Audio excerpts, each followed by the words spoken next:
Hits Sports Network proudly presents the 16th Region Basketball Preview Show live on Kool Hits 105.7 FM and Kool TV. Now, let's head to the Kool TV studios for the 16th Region Basketball Preview Show live on the Kool Hits Sports Network. And welcome into the 16th Region Basketball Preview Show here on the Kool Hits Sports Network. James Carter, happy to have you along with us here tonight. We've got lots of teams that we're going to bring in. We're going to talk about their upcoming seasons, their finishes from last season, where they're going for this year. We'll talk with players and coaches. We've got some game footage from last year that our Ben Spicer put together. But a lot of stuff to get you ready for high school hoops. It gets started up next Monday. It's hard to believe it's already here, but it will be here before we know it. So we're going to start things off right out of the gate. We've got Russell in the house this evening. We'll start first with the girls team. We'll follow up with Derek Cooksey and his team. But first, let's welcome in Mandy Lane and your squad. Mandy, good evening. Good evening. How are you? How are you? Doing well. It's hard to believe here we are again. It just seemed like we just finished up over in Moorhead, and now here it is. We're getting ready to go past Thanksgiving. Time for basketball again. Yep. We don't open up until the 2nd, so we have a little bit longer. We play Pikeville here in about an hour and a half. So we're gonna figure out how good we are here really quickly, and the kids have been working hard, and we're excited. What do you take away from last year? Again, you come up short of where you wanted to be, obviously falling there in the semis to Ashland. But what do you take from the motivation to build off of that as you get yourself ready for the season? Just kind of two in the manner we lost was just kind of rough, but we now know things that we need to work on and improve on, and the good thing I guess is that Ashland or Boyd lost anybody, and obviously they'll have some other teams that will come along as the year, and so we know things that, like I say, we have time to plan throughout the season of things that we know that we need to get better at. Especially we've been working a lot on late game situations and hoping that would really help us down the stretch. Well, the two ladies that you've got beside you, let's introduce them and I'll let you bring them in, and then we'll talk a little bit about what they bring to the team. I have Shaylin Steele with me, senior, and Bella Quinn, senior. You look at what they do together on the floor. They each have their own kind of niche. What is it that allows those two to kind of mesh together so well when they're on the floor? Well, they've played with each other now since like 3rd grade. So, and they also live in the same house. So they can read each other really well, but also they really enjoy playing with each other.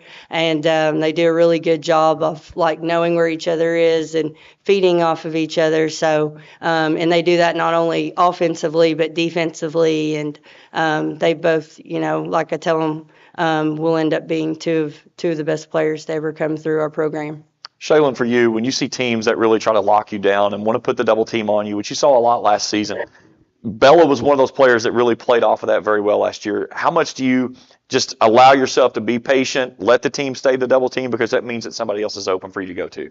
Yeah, I think having Bella just really helps, just a shooter in the corner, knowing that if they do help, she gives me an outlet too.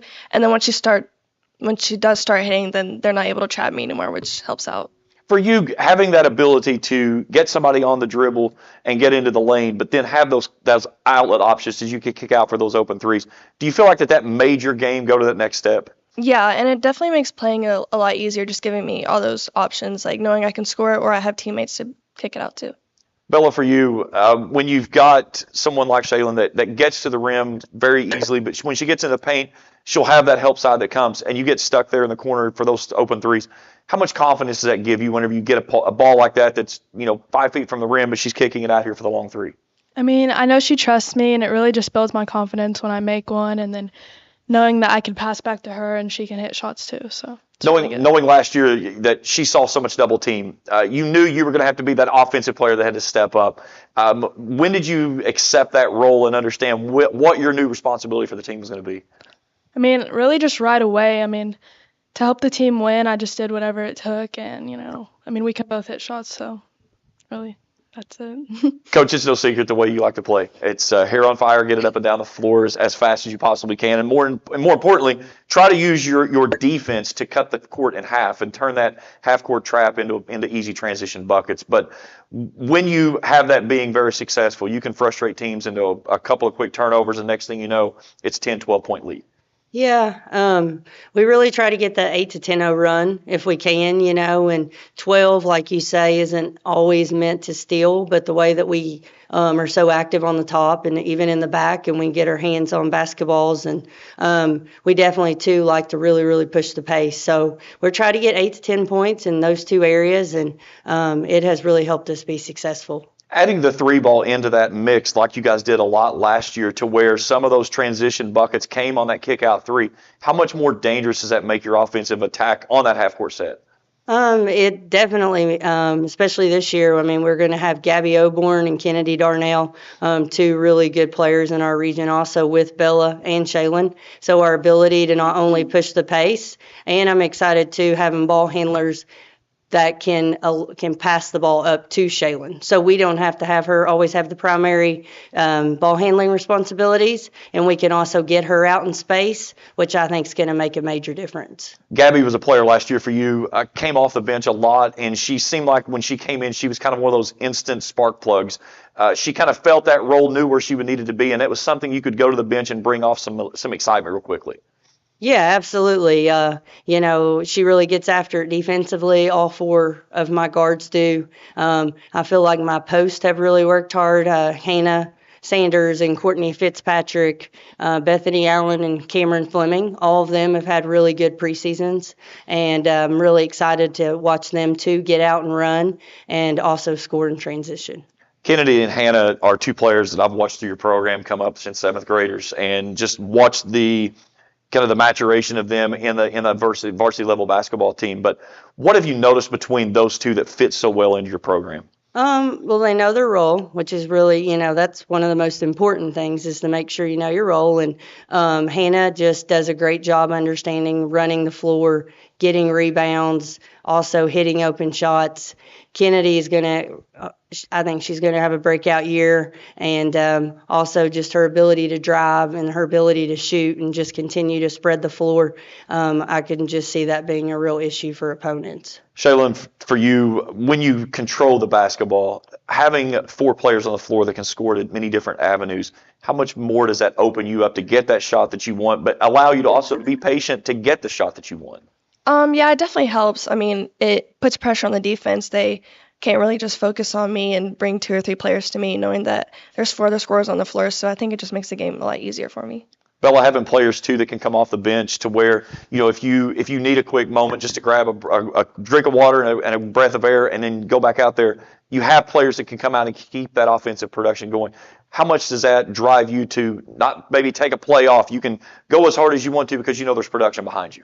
Yeah, well, really in practice too, it just pushes us all to be better, and just knowing that we can get a break and the game will still be the same. It's really good. What's the biggest thing that you guys, and Bella, I'll start with you since you've got the microphone, the biggest momentum and motivation for you after last season, losing there in the semifinals or in the region, of pushing yourself into this season? Well, really, I just feel like senior year and feel like just unfinished business, really. And I feel like that's just a lot of motivation, the past 2 years going in there and it kind of being the same. So I'm really excited for this year. Shaylin, for you? Yeah, after falling short the last few years, it's definitely a lot of motivation, especially already being a rep and knowing what it feels like to play there and win region. So we're definitely just really eager to get back. Man, do you look at your schedule, and it's no secret. You're not hiding from anybody, and sometimes you look at your schedule, and you and I, we laugh at this, and you need to fire the person that scheduled all your games. But do you feel like that your schedule, your front end heavy, your back end heavy, very balanced throughout the year, that's going to give you those opponents, those formidable opponents you need to get yourself ready for postseason play? We're pretty heavy everywhere. Christmas tournament, obviously, I feel is the most heavy because we try to go to a Christmas tournament before and after Christmas. We really try to play a quality opponent. And my assistant coaches are really happy with me because we do not have a home game in December. So they send me messages every day that they just want a home game.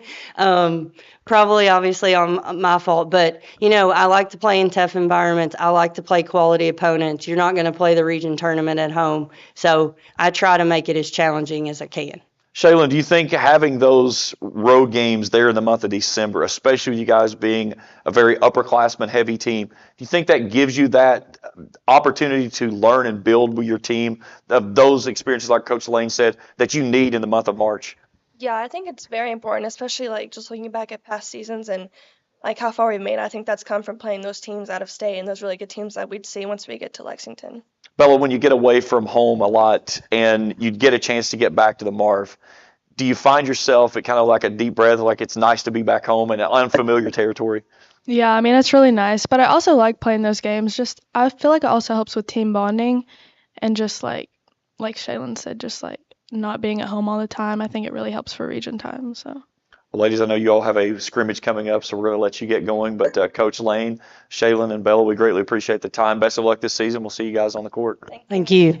All right, let's jump right over. Let's go over to the boys now. We've got Coach Derek Cooksey in the house. So, Coach, I'll let you introduce your gentleman with you, and then we'll get going. All right, with me today I have both are seniors. I've got Tatum Fleming and Noah Quinn. Let's talk about your season last year. You had a really good season. Obviously, didn't get to where you wanted to get to there in the regional tournament, but it's one of those things that you look at the body as a whole of what you did last year. Do you feel like that you guys made the progression that you wanted to see, and can you build off of that this year? The biggest thing, even last year, a lot of people are going to talk about the win total, but I've talked about this a lot over the last couple of years, especially at Russell. Is our kids have bought into a system, a program, and we have a lot of high expectations, and kids have aspirations as far as individual and team goals. But I can't say enough about these guys. The last 2 years, kids have bought into the system, pretty much what we refer to it as. They've taken a lot of pride in working hard in the off season. We've kind of hung our hat on the defensive end, so to speak, and it's been contagious. And these guys, they've been a part of that the last 2 years. And then from the beginning of this summer, as soon as our season was over with, obviously, we got to the regional semifinals. We felt like, we put ourselves in position to be a region contender. And these guys knew that we had to take the next step. So that's what I'm proud about these guys. Sometimes we'll talk about vocal leadership, and they've both matured and they've came into that role, but at the same time, they do a lot of their leadership through their actions. And our kids really respect them. And we've got a great senior class. We've got 3 other seniors, Joe Kazmarzik, Quentin Hewlett, and Garrett Jones. And they've really kind of taken advantage of opportunities that are going to be presented leading into the season. Very reminiscent and similar to last year's team. There wasn't a lot of people didn't know a lot about our senior classes, and they kind of waited for that opportunity to basically insert themselves into the program and take the next step, so to speak. So, we're really excited about where we've been able to achieve so far as leading into the season. Obviously, it's a long year, but since October 16th, I can actually say that from a competitive standpoint, we've got as many kids in the gym that are competing each day for opportunities. Give me a brief rundown for each one of the guys you've got here with you, something that they bring unique to the team that maybe somebody else around them doesn't do. Well, Noah, he's my TA also at school, so he's really reliable. You want to hang out with Coach Cooksey even more than you have to at practices? Yeah. Well, and that's the thing. Like, I've gotten to know these guys, and it's really special, as a coach. It's not just the X and O's and the wins and the losses. It's pretty much seeing them mature. And that's one thing. He's a very reliable young man, very smart. He has taken on, like I said, that leadership role. Tate, at the same time, extremely hard worker. Everything that he's basically achieved and what I think he's going to achieve here in the future, he's worked tremendously hard for it. But they really care about their friends and their teammates. And that's the thing, the bond, we refer to it, other programs call it this too, it's a brotherhood. I mean, you're around each other so often, every single day. You're not always going to get along, but at the same time, it's like a brotherhood where we've got one another's backs. It's not just, worrying about what takes place in the gym or on the floor outside there. And that's been the special thing throughout the last, 5 years I've been at Russell, but heading into the third year as a head coach at Russell is to see these kids mature, not only as basketball players, but as young men. Tatum, for you playing behind a guy like a Damon Charles, how much did he kind of show you the way of what the expectation is to play in the paint, to really be a warrior on the glass, and to lead by that example? Yeah, he really showed me a lot. That you just got to play as hard as you can all minutes of the game. Give it 100%. Noah, for you, the ability of handling the basketball, shooting in transition, getting the defense moving into offense, for you, a lot of responsibilities that you have to share playing in that role that you do. What's the piece of the puzzle there that you feel like that you do the best? Mainly just helping be a leader on the team, just bringing the ball up and down the court and getting our guys focused for the games and stay positive. Now, a lot of pieces moving around for you guys last year after a big senior class, but some of those additions that you bring in, how well have you feel like the mesh has been there for you guys to continue to do what you did last season? Yeah, I mean, it's been great in the locker room. It's a fun group of guys to be around, especially the coaching staff too. It makes it enjoyable for the season. Tatum, for you, do you feel like that you've had to accept that role of being that leader of the guys that play down low and in the post? Yeah, I definitely think that they need someone to look up to, and I've kind of taken that role.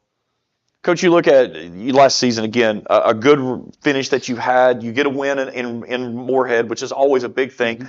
You run into Ashland, and again, Ashland was really hot that night as well. But getting a win in Moorhead, and you try to build off of that, how much does that kind of transpire into younger players of getting that experience of playing in front of the big crowd on the big floor and building especially after you lose a lot of seniors? Yeah, we've had the opportunity for the last 2 years. The expectations are to get to Moorhead, put yourself in position.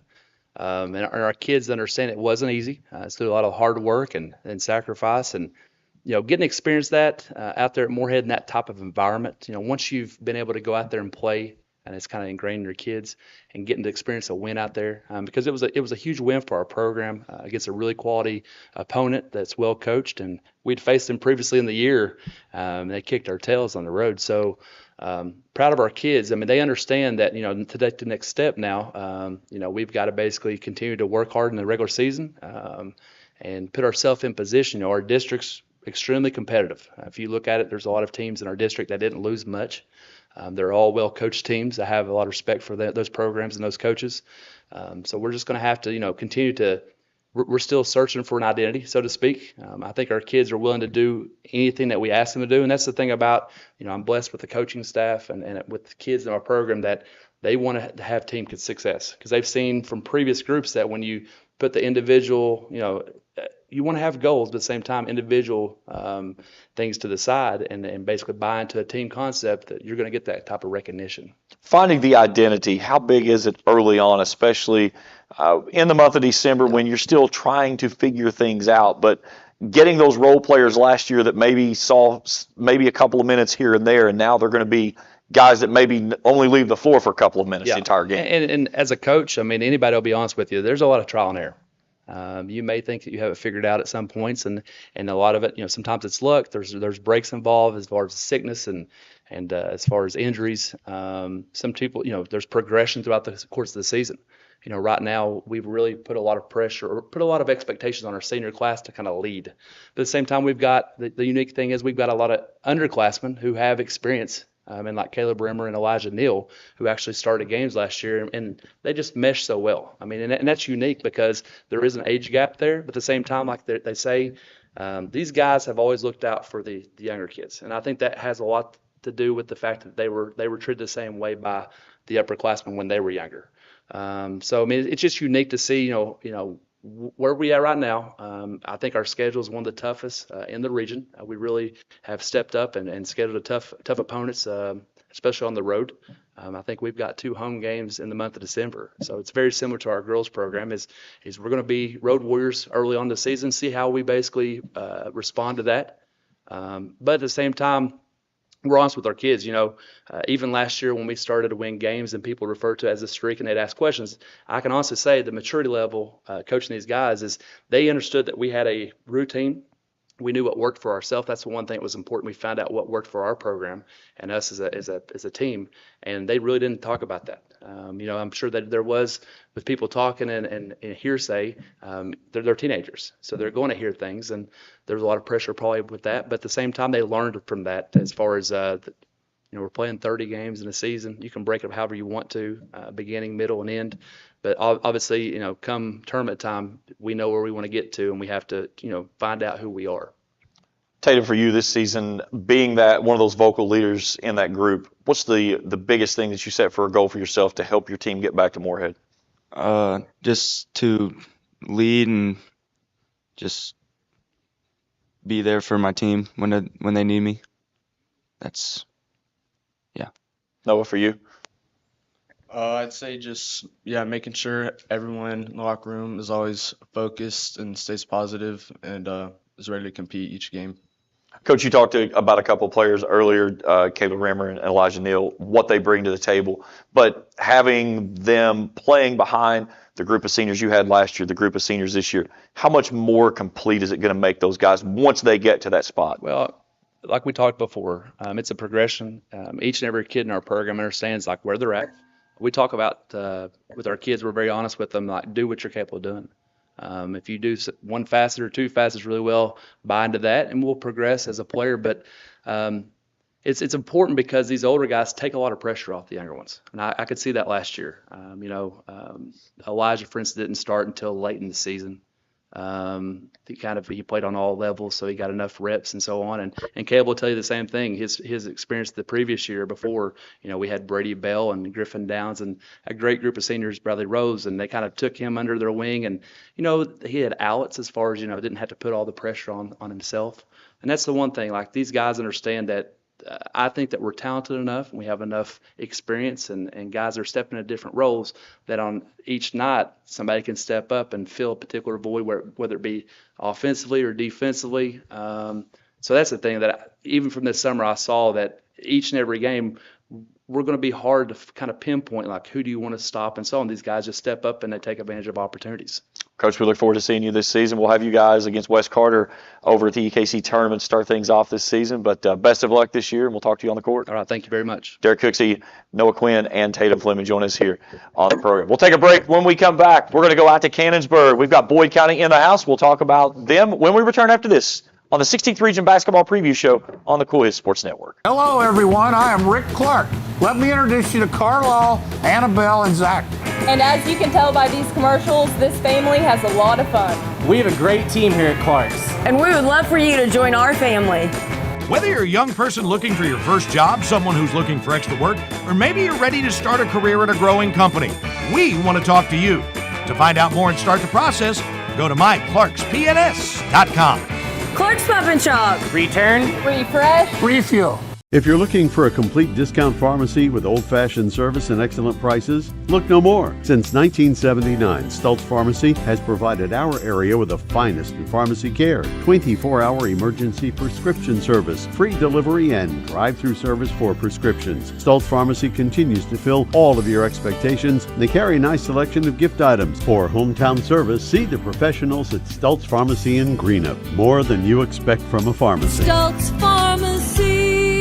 I'm April Perry, the CEO of Kentucky Farmers Bank. On average, our employees have been with Kentucky Farmers Bank for over 10 years, and that is important to you and us. We want you to know who you are dealing with. Whether you are financing a new home, buying a car, or remodeling your kitchen, Kentucky Farmers Bank is the better bank for all your needs. Kentucky Farmers Bank, the better bank for all your financial needs since 1931. Located in Ashland, Summit, and Catlettsburg. KentuckyFarmersBank.com. Member FDIC and Equal Housing Lender. JD Flooring, 2017 Ashland Road, Greenup, has been family owned and operated for over 30 years, featuring top-of-the-line material, guaranteed installation, and absolutely no one can beat JD Flooring's price. Need to replace your current flooring in one room or the entire house? Call JD Flooring in Greenup, 606-473-0411 for a free estimate. A call can get your house ready for any occasion.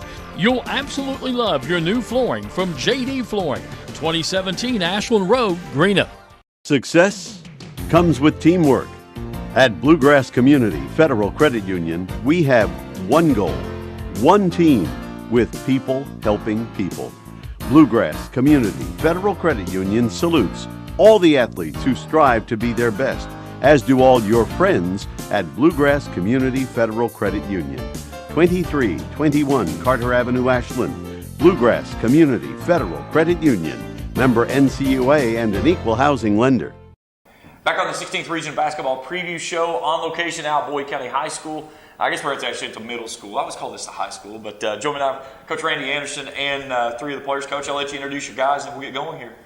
Got junior Cole Hicks, we got senior Jason Ellis, and we got sophomore Jacob Spurlock.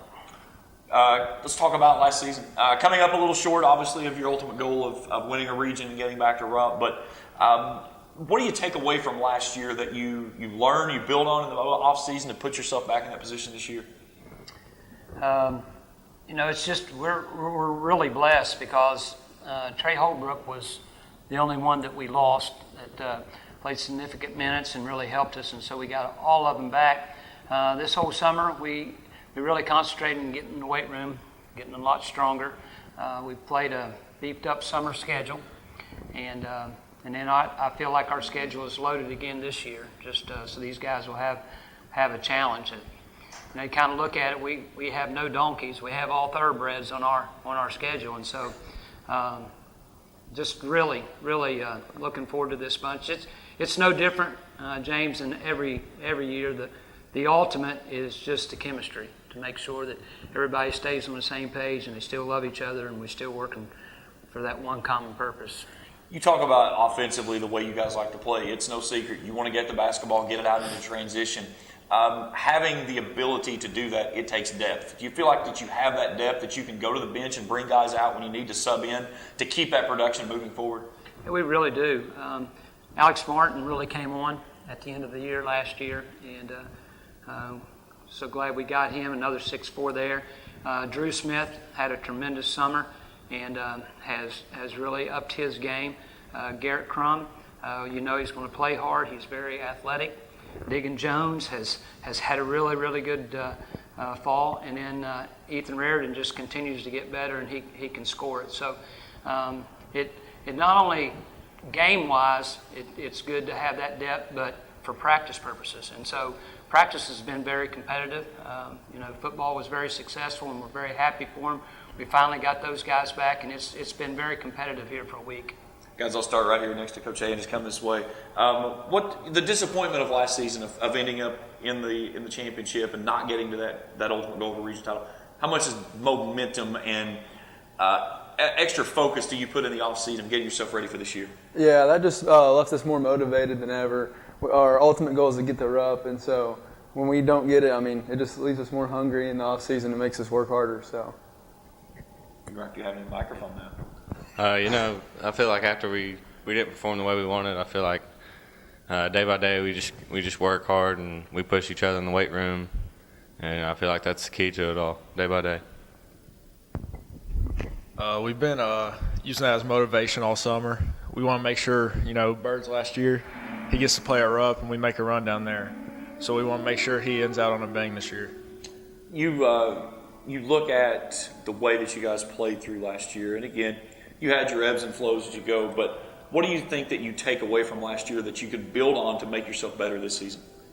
Well, we've been in the weight room a lot this year, getting stronger.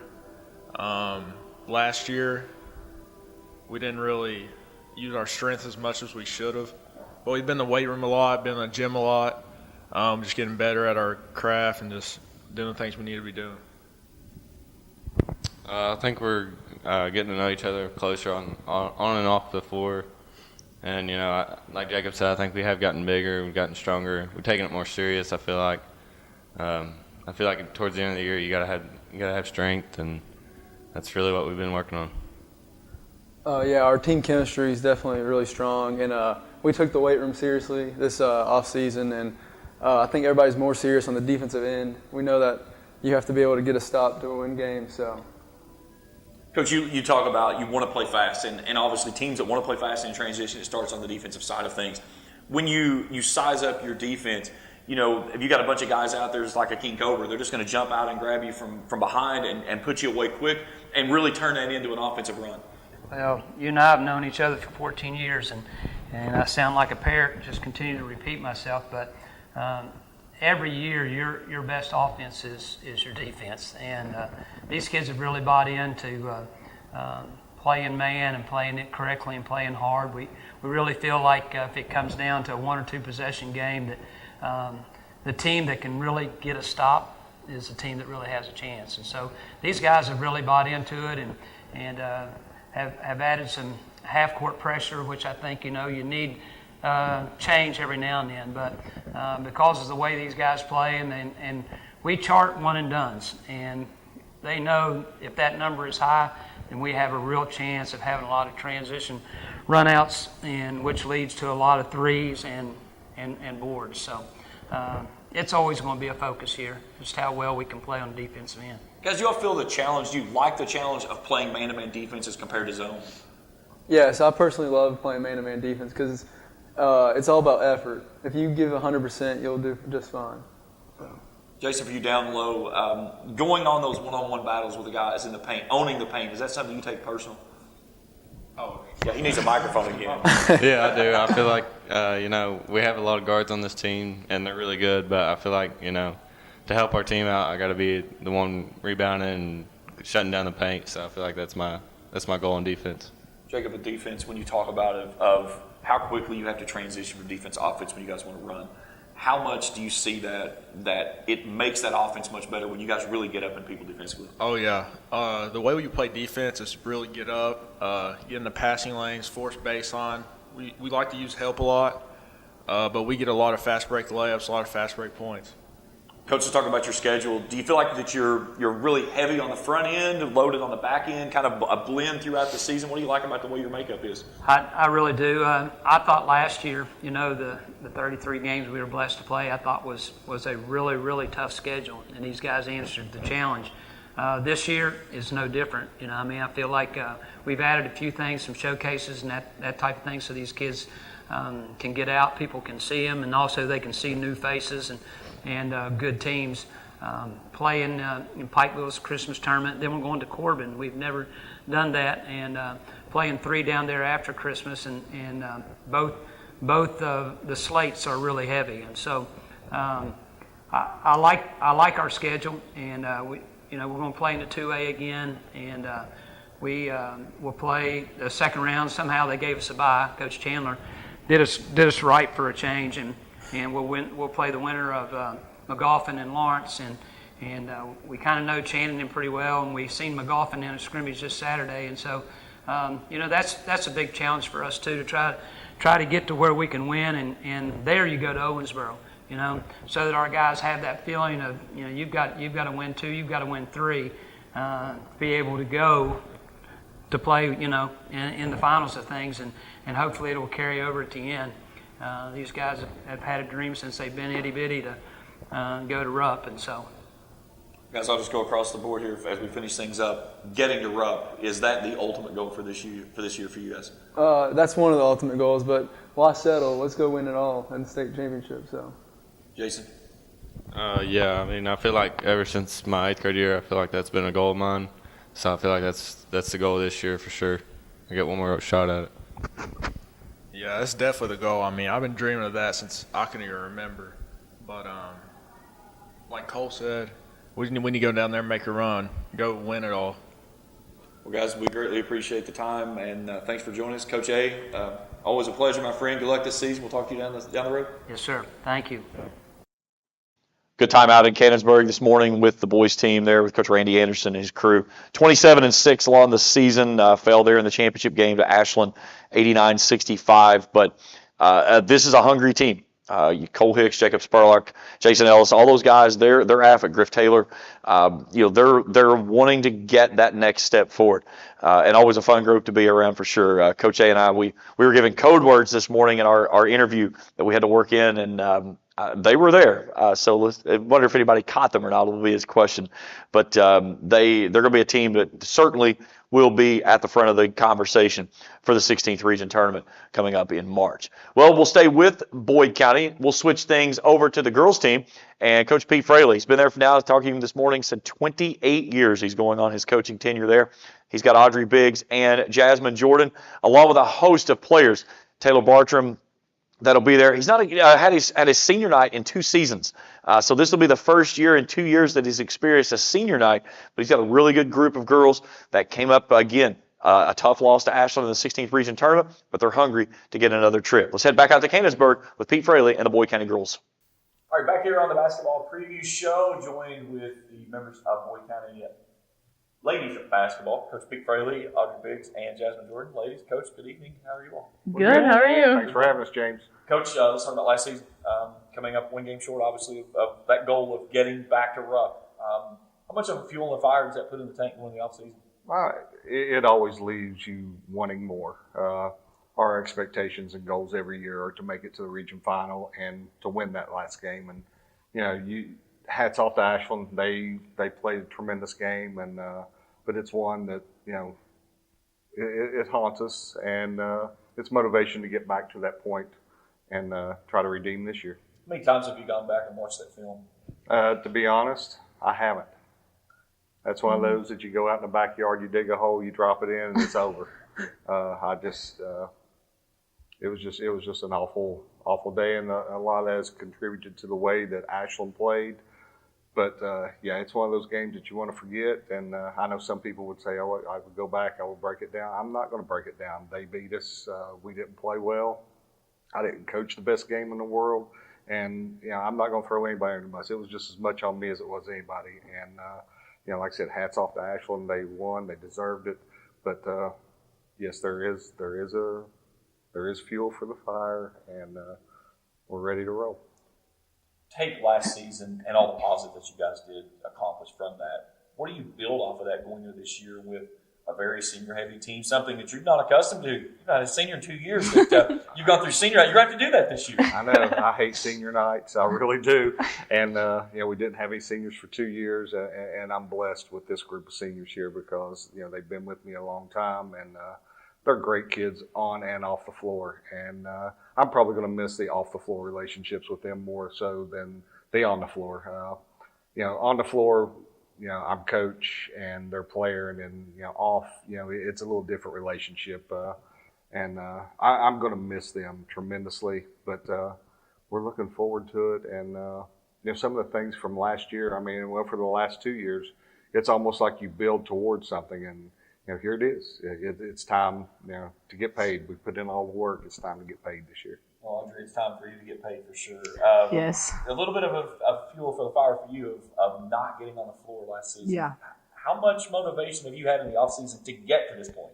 It's just awesome to be even back on this side, to be able to step across the line with my girls again. But, man, just sitting on the sideline last year, not being able to help my team was terrible. And that's what motivated me to, go to therapy every day and get back for my team to, help them win. And, they understood that they had to step up, and they did that. But this year, we're all back together and we're ready to roll.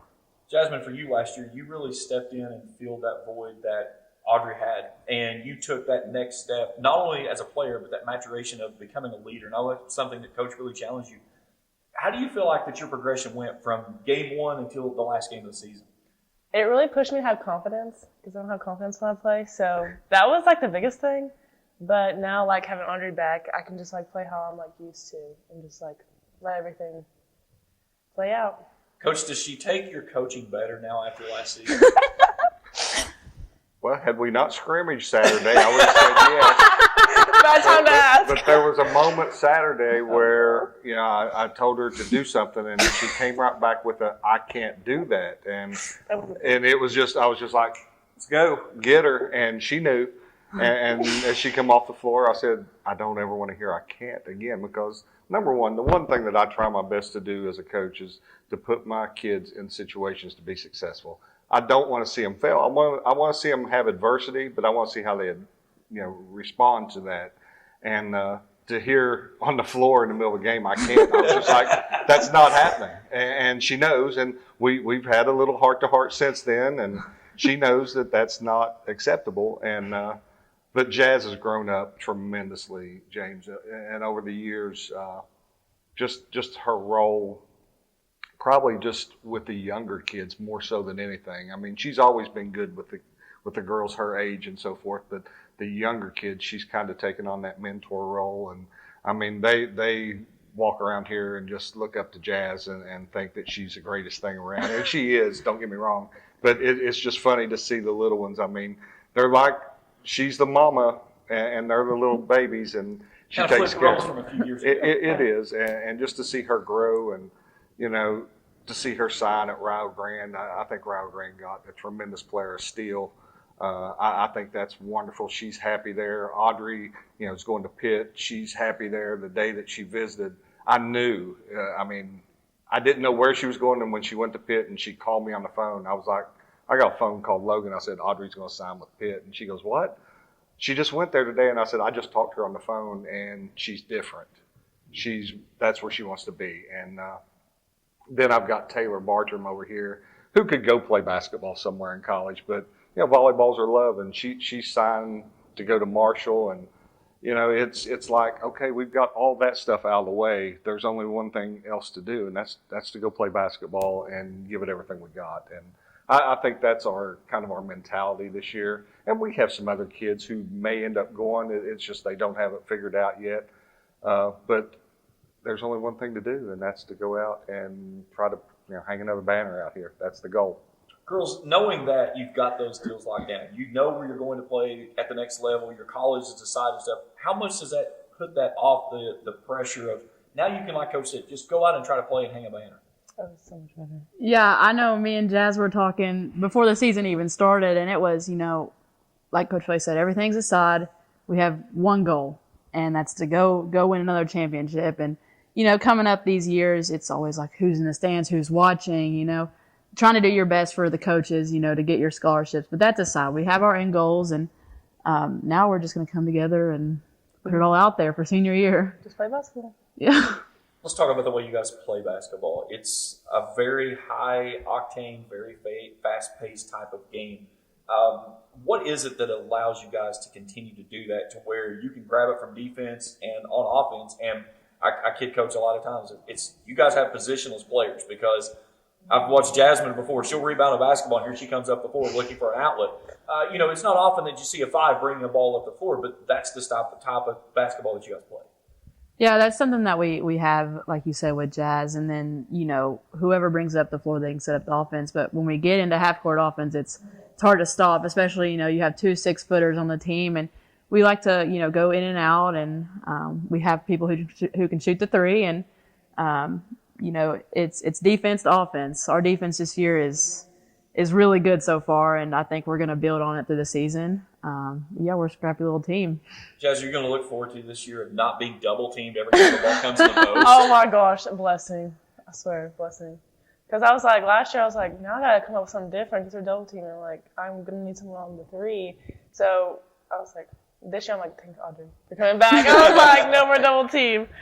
Coach, when you look at it, and of course, you got 2 6-footers on the post, it's real saying, I'm going to play inside out. But you've got a team that can go inside out, outside in, either way you want to go. We do. We have some shooters. We have kids who can get to the basket. Taylor and Bella Opel are 2 of the best that, getting around people and finishing at the basket.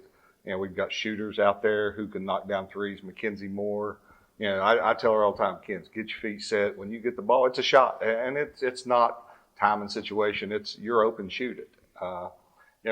Jada Ray is a kid who's going to come on the scene this year and run the point for us. And Sophie Stevens, she can do inside out. We thought, we kidded her a little bit at the game at Montgomery County the other day. We're playing Pikeville, and they did an Elam ending, like the TBT. And so the target score was 42. And, we drew up a play, and I said, hey, we're going for 3 in the wind to get out of here. And her foot was on the line by then. So we kidded her. And I told her in the locker room after, I said, hey, the main thing about that whole thing is you didn't hesitate. You shot the ball. You didn't catch it thinking, oh, should I not? You ripped it, shot it, swish. And like I said, we thought it was the end. The game was over. And then when I looked at the film, she did. She had her toe on the line, which is fine. Pikeville was a really good team, and they ended up hitting a last second or shot at the end to beat us. But, I've talked to all the kids. Everybody always looks at individual awards and this, that, and the other. If you win, the individual stuff will take care of itself. We're not playing for scholarships. We're not playing for we're playing for the girls in this room right here, and that's what it's all about. And I'm so looking forward to the year. Our schedule is very tough, and we know that in the region, you've got Ashland, Russell, Rowan, right there. Morgan County is really good. Fleming's, there's a lot of parity in our region, and we know that any night out, we're going to have to bring our A game. And but inside the region, then we're going outside the region and playing some of the best teams in the state. And that's what we want to do, because if we are fortunate enough to get back to Rupp, we don't want no surprises. I want to get in there and be ready for whoever we would play. And that's just our mentality. The record, it'll take care of itself. It's not about being 30-5 or whatever and getting to the state tournament. It's about getting to the state tournament.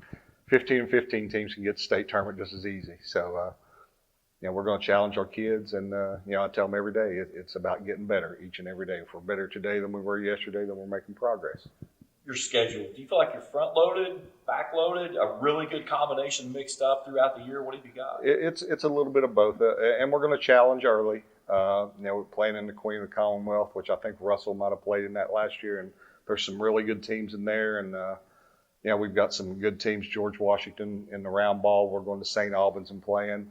Then of course we've got the 2A. Who knows? If we're fortunate enough to advance there, and then always when you're sitting there looking at Russell and Ashland 2 times in region, Rowan, Morgan. I think we even got Cabell Midland on the schedule too. So it's a tough schedule throughout. There's not a lot of games that you look on there and say, oh, well, we should win, or wins on the schedule. We're going to have to go out and work to get them, but that's the way we want it. We want to challenge every night.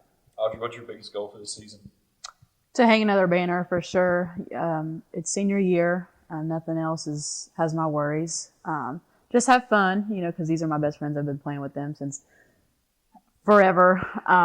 And yeah, just end with a bang. Yes, for you.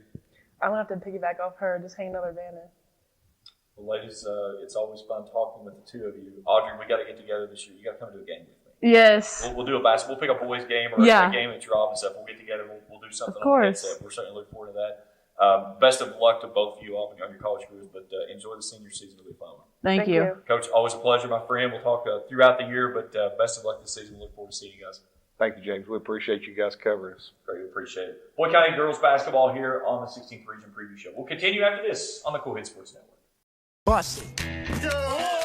When I first joined the board at Papa John's, I brought some big ideas. We're gonna need more pepperoni. But my biggest idea, the Shakaroni pizza. Make it bigger, make it bigger. More is better. It's extra large with extra cheese and covered in more than 60 pepperonis. When I say handful of pepperoni, I mean my handful. What makes Shakaroni huge is that Papa John's donates $1 from every pizza to the Papa John's Foundation. 1, 2, 3, Shakaroni! Pizza gets bigger when you Shakaroni.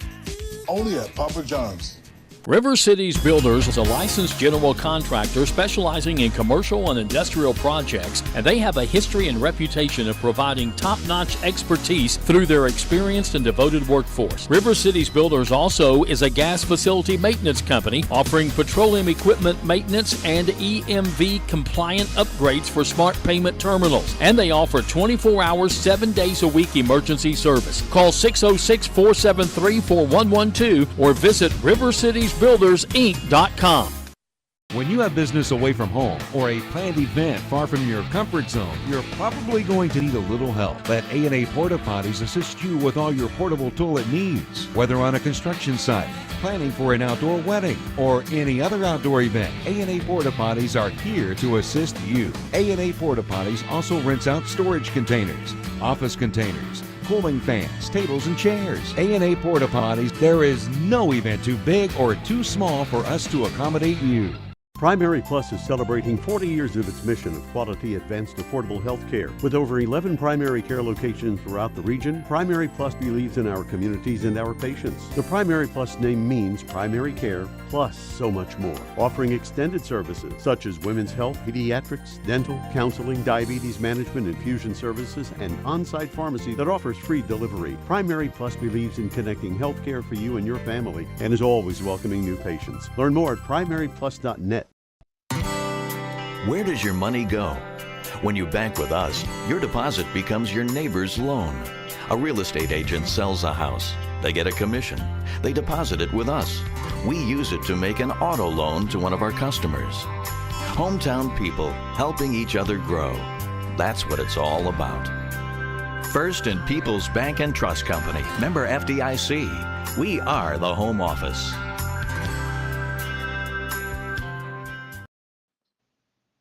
Back on the 16th Region Basketball Preview Show. James Carter, happy to have you along with us here tonight. In studio now, We've got the 16th region champ, the Ashland Tomcats and the Ashland Kittens. Let's start first with the Kittens and Coach Stacy Davis. Good evening. How are you? Pretty good, pretty good. Thanks for having us. A heck of a way to set the bar high on your first year as a coach, winning a region championship and getting into Rupp and get a couple of games down there. But what were the expectations coming into last year after taking over with Bill's program and the girls that you had there of just trying to build the program the way that you wanted it to be? Of course, our first thing's always we wanted to win region, go to state. But, we had a whole new philosophy, whole new coaching staff and everybody coming in there. So, it took us some time to get the girls to buy into our culture. And, we told them, if you trust us and believe in us, the good things will happen. And, we'd tell them that over and over again because it was a change from, they had Bill for 20 years, used to doing things his way. And then, we come in, change things up a little bit. And, but they didn't have any pressure on them. We didn't have the X on the back, target on the back, but they came in and they bought into what we were, what we believed in, and they started to believe in it. And, we played the best ball at the right time. When did you feel like that you knew that group was something special? I had seen them play, throughout because I was teaching there and this and that. But it was after we came back from the Christmas tournament, we went down there a little bit, down to Louisville Assumption and competed. And after that, sitting there talking to coaches, I thought, this group can be really special. There's a lot of talent, but the biggest obstacle we had was with some of them was to get them to believe that they could be that good. And, finally, I think we got our hind ends kicked in the district championship against Boyd. And, we told them two things. You can quit, your season's over, or you can fight back and battle. And we had the best practices that week leading up to region. You look at region, when you get into the region tournament, you get one of the toughest draws, I think everybody said. You and Rowan County right out of the gate, and it was a phenomenal battle that you guys come out with a victory, 71-61. It was the last game for Haven Ford in her career there. But how big of a game was that in the grand scheme of things of the run that you guys there made through region and down to Rupp? That was a huge one, just, to get past the first game of it. And we said, we ran the gauntlet. Said, got to win the gauntlet. And I think it was good in a way for these girls because they didn't have that game that they could just kind of sit back. We had to go from went from Rowan to Russell to Boyd, So they had no time to kind of relax a little bit, just went from one to the other. But winning the Rowan County game was huge, going up against Haven Ford, Miss Basketball, and being able to get past that one. I think the girls realized, hey, we've got this. We've got this. Do you feel like that was the momentum that you guys needed to get past that Russell game? Because it was a very sloppy game. You guys won it there in the last second. Yeah. But just the way that game played out to where you were able to find a way to get over that hump. That was huge for us. It was a low-scoring game for us, and we struggled in low-scoring games. So for us to get past that one, I think we ended up winning by 2, I think there. 2 big plays, with Kinley in the bucket, and then Jenna Delaney stepping in and taking that charge was just huge, especially as an 8th grader. But getting past that game, that one, a close-scoring game was huge for them. How big was that game of not letting that be the region championship? There was no emotional letdown when you got into that game against Boyd, like you said, who had just handed you a good one there in the district championship game. Yeah. Yeah, and it might have been a good thing that did happen in the district, because we're both, on a given night, it could go either way, both teams with the talent and stuff. But that game, I think our girls had to grow up a lot. I think it's when they really grew up is after that district game, because they kicked our hind ends on both sides of the ball, offensively and defensively. And I think the girls, they grew up big time, which I think helped lead into us winning in the region. 2 of your big offensive catalysts from last year, they're back this year with Kinley and Ella. Kinley's a girl that she loves to get downhill, and sometimes her biggest fault is herself, is just out of control. But when she can play under control, there's very few people on the floor. Exactly. Even in practice, like when we split teams up, and they're always like, okay, who's Kinley's team on? Who's going to have to guard her? And she does. She gets downhill better than anybody I've seen. And she's learning too, which is her biggest obstacle, is when to get all the way to the basket and when to stop and pull up. Yeah, when she gets that stop pull up game going, there ain't nobody gonna stop her. Yeah, she's smart. She plays 100% all the time, and sometimes trying to get her to ease up just a little bit is the biggest issue with her, but she's the best at getting downhill of anybody I've seen. One of the things she does really good when she gets downhill, she knows how to look for those outlets, and she can find Ella in those corners. And we've seen Ella shoot with the best. I mean, she can stroke her from anywhere on the floor. Yes, she can. She lit it. Hey, the region finals. I mean, she got hot, and I'm just right on it, and she can get hot quick. And we've done a good job of finding her. We've got some other girls that worked really hard this summer that, we're going to find them too and be able to knock it down. I know you and I, we talked a couple of times last year. I think one of the biggest players, it was almost an unsung hero at time, but somebody that made you guys go was Jaden Gully and what she did every time she went on the floor. Yeah. Jaden was sometimes our determining factor, you look at point-wise, everybody wants to score, and you look at this and that, but Jaden does so much that doesn't show up on a stat sheet, the extra possessions, the deflections that she gets her hands on the ball. You look at our region tournament, she guarded Miss Basketball in the first game with Rowan County, and then you've got two potential 16th Region Player of the Year Miss Basketball candidates in Audrey and Shaylin. She had to guard all three of those, in 1 week to go to state. And it's the little things like that she does that doesn't show up on a stat sheet. She was one of those players that I think you said at kind of early, maybe lacked that confidence. Did you see her toward the middle of the season gain that confidence that allowed her to play the way she did? She did. I still don't think Jaden realizes how good she can be. I think sometimes, that still getting past that hump of realizing that she can get downhill, get to the basket and score, without being stopped, period. But she did. There was times, that she didn't believe in herself, but I think as season's gone on, she matured a whole lot. And I think over the summer, she's matured even more. Who's some players this year that you look to continue those roles that they had from last year, but maybe expand on those more? And some of those players that maybe weren't role players last year that's going to have to make that step forward this season? We got Gabby Carley coming up. She had a great summer, probably the best summer of all of them. She's gotten a lot stronger, playing more confident with the ball in her hands. She'll be able to back up around the point for us a little bit to give Kinley a little bit of a breather there. She'll play more of a role scoring for us this year. Defensively, she's learning our defensive philosophy. Struggled a little bit with it last year and stuff, but she probably had the best summer and probably your ultimate teammate. There were times like if she knocked somebody down or somebody fell down, it'd be in the middle of a game and she would stop, say I'm sorry, and try to help them up. One of them was down at the state tournament and we're yelling, go, get down the floor, talk to her later. But Gabby has matured and grown up a whole lot. Her and the next I'll talk about, Ariana Gully, both of them as freshmen had to step into a role with our injuries. We had 2 ACL injuries. They both had to step into roles early on. They didn't get the JV season they needed to develop in some of the ways they needed to. So they had to step in and play bigger roles. And this year, you'll find out Ariana Gully, our big post player, she's learning now. She's growing into her body. Last year she was, a little awkward. She's grown into our body and learning to finish around the basket, which if she does that will open up a whole new level of game for us. And she's also, we tell her, if the girls will get her the ball, as a true post player, getting them the ball has been an issue sometimes. She's open, give her the ball, she's working hard. She'll find you open outside. It's not like the black hole. Sometimes when it goes in, it's never coming out.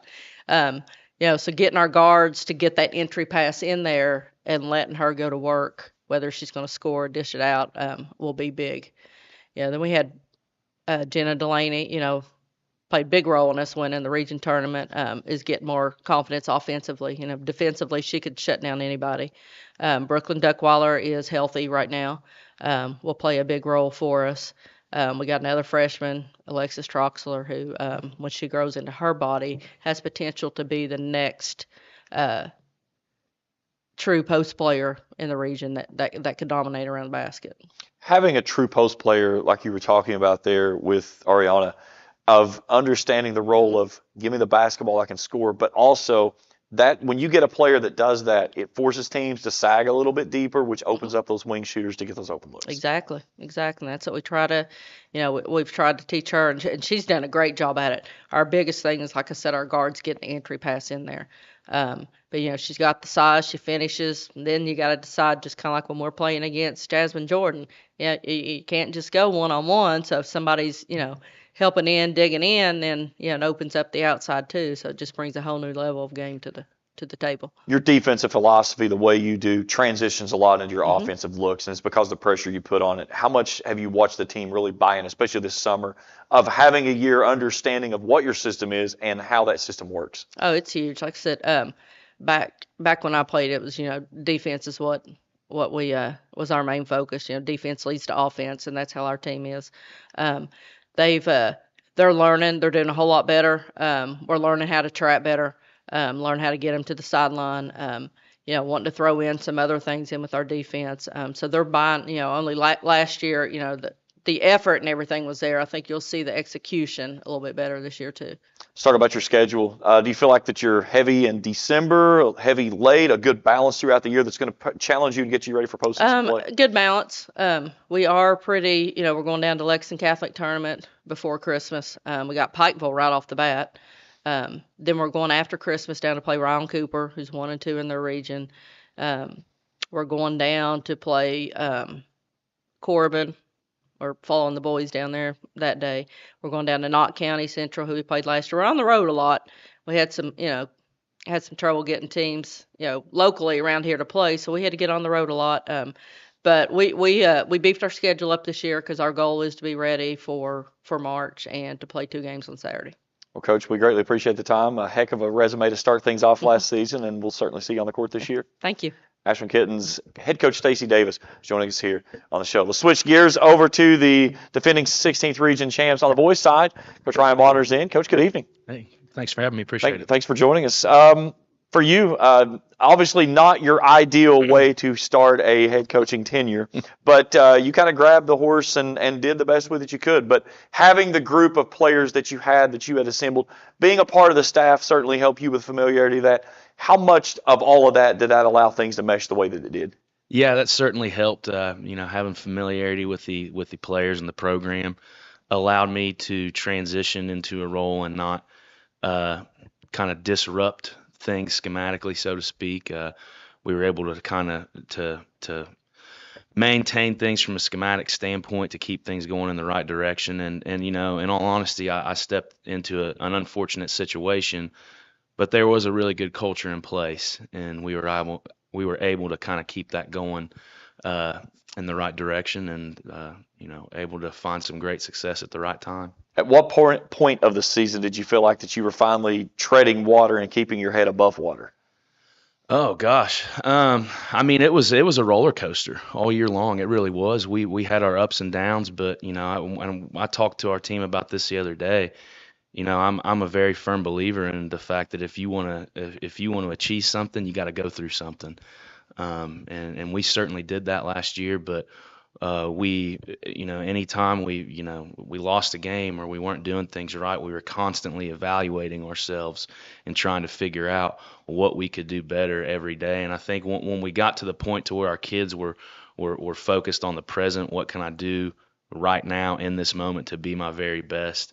That's when we started to start achieving some stuff late in the year. Unlike Coach Davis and her crew, there was not an X on their back. You had plenty of X's on your all's back last year. You were everybody's championship game, no matter where it was. Did the added pressure, did it make your team be more focused with the way they prepared, or was it just something they had been there, done that, they knew what to expect going in? Honestly, the way that we schedule, it was nothing out of the ordinary for our players. The past 5 seasons, the way we schedule, we kind of seek out that stuff. We want to put that adversity in front of our coaches and our players each and every night. So when you do get to late February, early March, it's not deer in the headlights. You've been there, you've done that. You know how to execute, you know how to prepare. So it was really nothing new to us. A couple of people that leave due to graduation, some big key players from your team last year, and of course, Race DeBoer, what he was able to do on the floor with the basketball, scoring the basketball, just kind of leading the tempo up and down. But some pieces that are there that also left with him, that you have some big pieces to fill this year as well. Yeah, you had a point guard in Race DeBoer that ultimately I thought ended up being the best point guard in the state tournament. Biased, I know that's a biased opinion, but he was huge for us in setting our tempo, and he was also a guy that could go out and get you 25, 30 points in a given night. You lose a guy in Tucker Conway who just created so much space for us offensively with his ability to knock down shots. He helped us in games whether he was hitting shots or not, just because he was creating space for us. And then you lose a guy in Tristan Davis who was kind of a Swiss Army knife. He did everything for us. He made shots, he rebounded, he defended, he made hustle plays, or what we call hero plays. So yeah, I mean, there's a lot there that we've lost. So from a personnel standpoint, we still have a lot that we have to figure out in this in these next few weeks, even after our first scrimmage. One of the things that you do return, Xander Carter, a kid that can go out and blink his eye and drop 25, 30 a night. And he just has the knack for the game of basketball. He's played it for such a young age that the game comes naturally to him, and you can challenge him with new things, and he's going to go be successful. Yeah, and he's one of those kids that just does everything the right way, whether it's in the weight room, whether we're watching film, on the practice floor. He's just always going to do the right thing.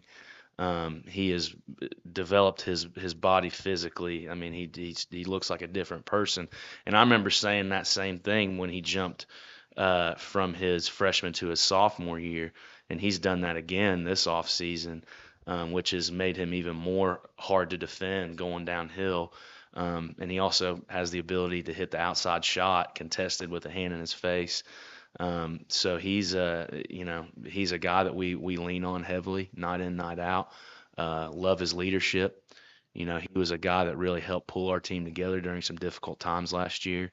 And he continues to be our leader on and off the floor. I know we were talking before we went on here for this interview, a guy you're going to lean on this year at the point guard position, Cam Davis. Mm-hmm. Kind of that Davis name, that Swiss Army knife, just been kind of handed down. You really like what he brings to the table, and you said the biggest thing that you're impressed with him, he doesn't make bad decisions. Yeah, he did a phenomenal job for us this summer, and kind of like you and I were talking about this before. I think the football season that he had is going to help him from a confidence standpoint, because he was on a football team that was outstanding. And there were games where I thought he was the best football player on the field, and that's saying a lot because Ashland had a very good team this year. But yeah, Cam, he doesn't, very rarely does he make the wrong decision, whether it's coming off a ball screen, whether it's pushing it in transition. He understands the flow of the game, when to slow it down, when to speed it up. So he's very instinctive, and that's what I like about our team this year is we have guys that are really able to play off instincts, which makes my job really easy because I don't have to micromanage a lot, and I don't have to, I don't have to find offense. They can find it themselves, and they're instinctive on both ends of the floor, and like I said, it just makes my job a lot easier. With so many missing pieces from last year that were key players on the floor, those players that's going to fill those voids, that instinctive play, does that allow you to play kind of more of an open style of team to where it's not trying to build the ship as we sail it and build the plane as we fly it? Right. Yeah. I'm trying to get away from calling so much offense because of that. We have, like I said, we have great instincts and guys that are able to play with freedom the right way and make the right reads. And, the longer I do this, the more I realize that it's, my philosophy has kind of shifted from it's the player that scores, not the play. And I do believe we have the personnel to do that. One of the guys that is going to be huge for us this year, helping us adopt that kind of philosophy, is Nate Freeze. You're talking about a guy who's near 6'5", 230 pounds, but when we get the ball to him in space, he almost becomes like a secondary point guard. Kind of like some of the things that you see at the NBA level. He's just always able to make the right read. He understands if he needs to go into a dribble handoff, or if he needs to get rid of the ball and follow it with a ball screen, or if he has space and he can stretch the floor and he can hit that shot from three.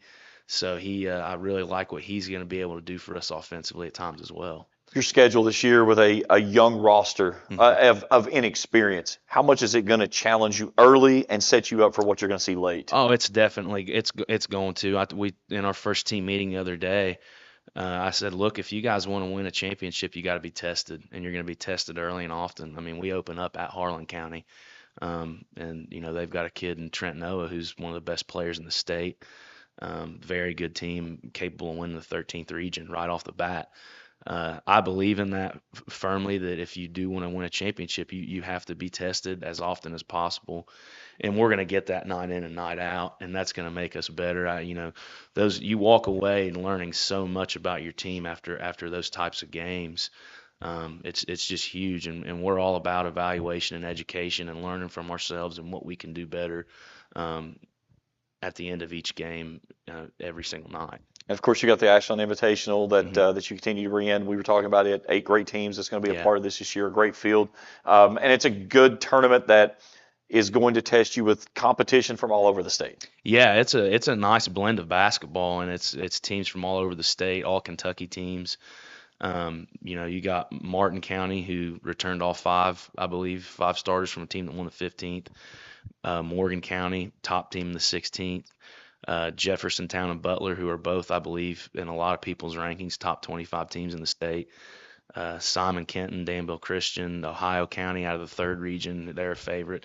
That's who we open up with the first round, actually. So it's going to be very much my whole thing around that tournament this year was I wanted to make it as much like a postseason feel as possible in that gym. And I think with the teams that we got and the caliber of basketball that's going to be there, it'll feel like that in there. Coach, we greatly appreciate the time coming in. We'll see you on the court this year, and best of luck this season. All right, thank you. I appreciate it. Ashland Coach Ryan Bonner joining us here on the show. We'll take a break. When we come back, we'll continue our coverage here on the 16th Region Basketball Preview Show on the Kool Sports Network. Hello, everyone. I am Rick Clark. Let me introduce you to Carlisle, Annabelle, and Zach. And as you can tell by these commercials, this family has a lot of fun. We have a great team here at Clark's. And we would love for you to join our family. Whether you're a young person looking for your first job, someone who's looking for extra work, or maybe you're ready to start a career at a growing company, we want to talk to you. To find out more and start the process, go to myclarkspns.com. Clark's Pump and Shop. Return. Refresh. Refuel.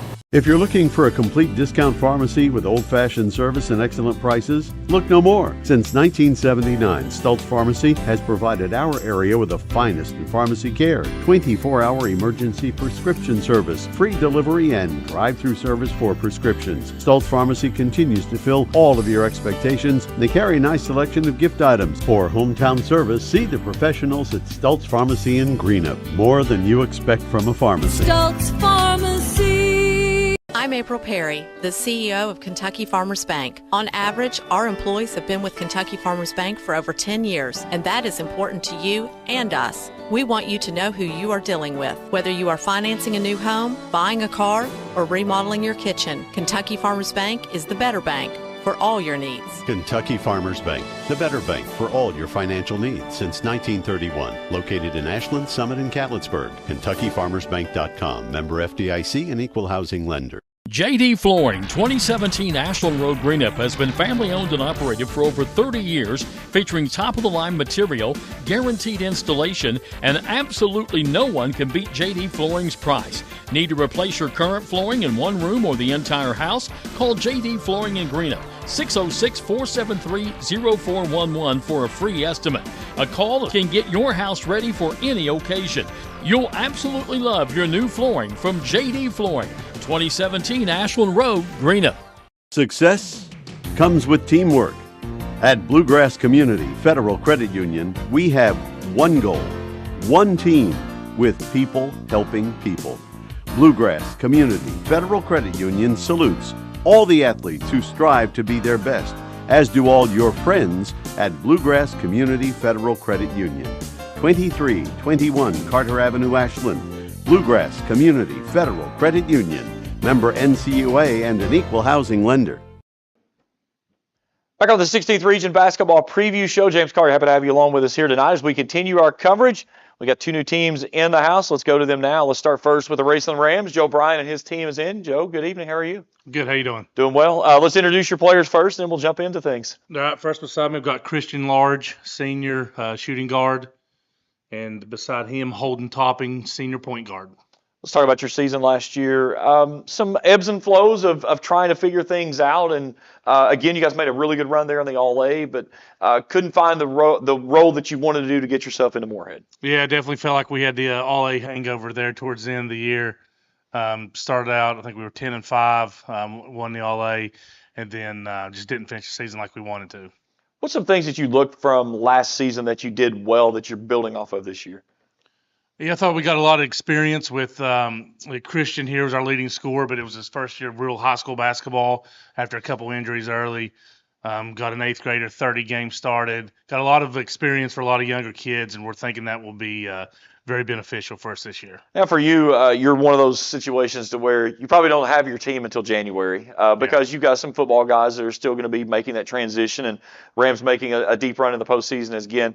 But how beneficial is it for you to make what you can with everybody that you have right now, because all it's doing is providing added depth once you get your entire team together? Yeah, definitely. It's something you try to talk those guys who are maybe 5 through 10 on your depth chart. This is your time before the football guys get out here to kind of show us what you've got and what you're able to do. This year we've been very lucky. We've got 18 non-football players. So our practices this year before the football guys get out have been much more competitive than they have our first 2 years. Yeah, having guys that can go good on good before you get your full team there, again, it just adds the competition level there in the practices. Yes, very much so. It's been a blessing for us so far this preseason. Christian, for you last year, getting a chance to settle in for a full season of varsity basketball, how much was the end of the season moving slower than the first of the season for you? I feel like the same for me, but obviously down the stretch it slowed down a little bit. What was the biggest thing that you built on last year that you took into the offseason that you said you wanted to continue to get better? Improved and focused on my defense a lot better. You don't play defense. We know that. We just give you a hard time with that. What on the defensive side have you tried to improve yourself better? Just on-ball defense, around the perimeter type stuff.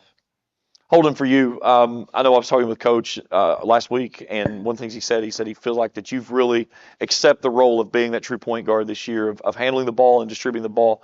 How much did you take that in the offseason of trying to establish yourself as that guy of being able to handle the basketball? It's really just been it's been on my mind ever since I started playing varsity basketball. I knew that I was going to be a true point guard and somebody who had to create shots for my teammates, because I've never been much of a shooter myself. So I've had to switch over on that side. So yeah, I've been doing a lot of things towards creating shots for my teammates. So having Christian that you can distribute the basketball to, and he plays off the ball very well. Having someone like that you can facilitate that to, how big does that help you up top? Oh, it's great. Having somebody who I know who's going to consistently make a shot is very easy. It makes my game very easy, because if I throw him, it's going to be in every time. So I don't know. It just makes my job easier. I don't know how to answer that. Coach, you got you lose your big from last year with the Gauls kid, but you got Connor Sutton that's looking to have another big season. And last year we saw spurts of him you thought maybe you'd lost him for the season with a knee injury. He ended up not being as bad as what it expected, and he was able to play in some big minutes for you guys. But he's a big post presence, especially when he gets going. And you kind of watch that rhythm come to him. Yeah, definitely. We're due some injury luck. I think we finished in our district game with 3 of our top 7 out.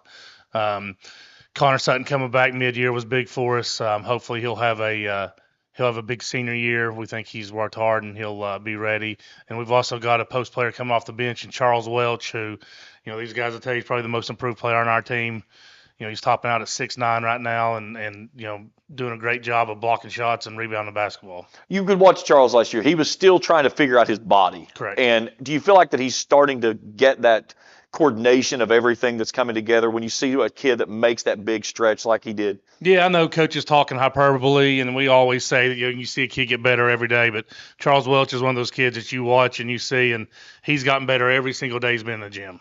Who's some guys that's going to be those role players that you add that depth off of the bench this season that maybe they're finding those new roles that they have to step into this year? Yeah, so you've got Jake Waller and Parker Ison will be coming out from football, a couple of younger guards, a freshman and a sophomore there, who will definitely have roles for us. Trey Douglas, another point guard we think can get some playing time for us. Who am I leaving out, guys? Can't leave anybody out here. Yeah, Big Charles. Eli Caines and Gavin Delandingham have been a couple of guys who played in our 5th and 6th roles right here in the preseason. They're sophomores as well. So we got some good young pieces that we're going to mix in with these older guys and, hopefully have some success with that experience level. Christian, for you, experiencing the shortcoming last year in the district tournament and not making a trip to region, how disappointing is that, and how much motivation does that give you in the offseason? I don't really look at it as disappointment. Obviously, but it just motivates me a lot more and continue day in, day out. Just keep going. I know you're one of the kids. You're in the building early every morning. You get in, you run, you shoot. You're trying to perfect your craft. What's that one thing that offensively that you feel like that you can take your game to the next level this season? Read the defense every play. Holden, for you, having a guy like Connor that in the post, where you guys can work inside out, you can go inside, outside in, to where you can work the post heavily. Having someone like that, trying to understand the correct angles to get the ball to him, how much of a part of your game has you made that part? It's always been easy coming to Raceland for me because I've always had a Jake Gauze or a Connor Sutton to play with. So I've just formed my game to help them as well. So, when you're throwing to somebody who's 6'10", you can't really ask for any better. So he's a really good player. So, Coach, when you look at the 63rd, it's any night the 63rd and 63rd. We've used that model many times, and from days all the way back from you at Russell. Every night it's a war whenever you go, wherever you're going to play, and it makes some really good basketball. 63rd district. Every year, I think maybe somebody will get some separation, and even in those regular seasons where a team may sweep the district and it looks like there's separation, like last year, there wasn't. In the end, somebody else wins it. So, whatever your record is, it really doesn't matter when it comes to the 63rd district tournament because everybody's got a chance, and it's going to be a battle. Let's talk about your schedule, the way the things set up this year. Do you feel like that you're front loaded heavily, more loaded back end? I know you got a lot of road games this year because of the way the schedule's set up, but how do you feel like that your schedule prepares you for what you're going to see postseason? Yeah, I think our schedule sets up pretty well. We've got a mixture of smaller schools and bigger schools. We're in a tournament in Pineville that's 1A and 2A top schools that'll help us hopefully prepare for the All-A regional tournament there in January. But then we've also got 6A Simon Kenton.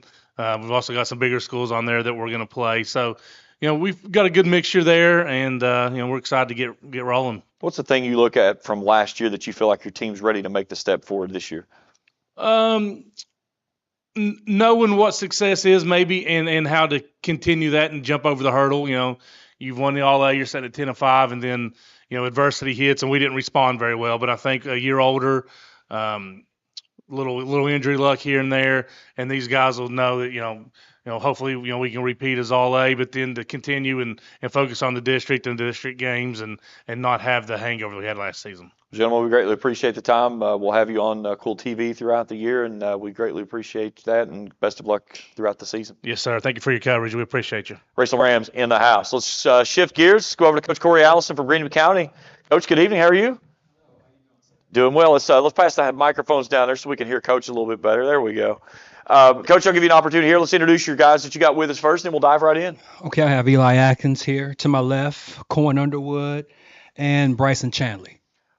Takeaway from last season, much like Raceland, you guys had some ebbs and flows throughout the year. Didn't get the finish that you wanted there, obviously, at the district level. But what's some things that you felt like went well last year? What's some things that you got to continue to build on?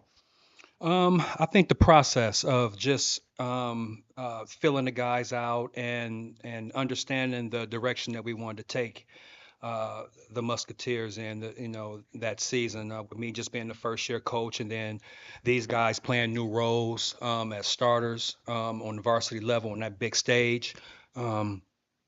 This year, rolling into this year, is just like, we playing with a purpose now. We know what to expect, and the guys had that goal in mind this time, not just like a shot in the dark. We started out real slow at the beginning, just trying to understand the concept of what the coaches was trying to get them to do, and the style of play was a lot different than they ever imagined.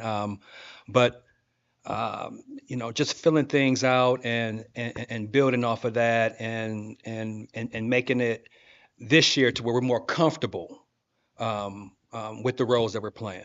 What's the biggest thing that you've noticed that from year one to now year two that your team has kind of bonded to what you're trying to make as your foundation of your program? Comfort, confidence, and then understanding and knowledge. And that whole piece there was huge to us. And it was the determining factor of some of our games last year too.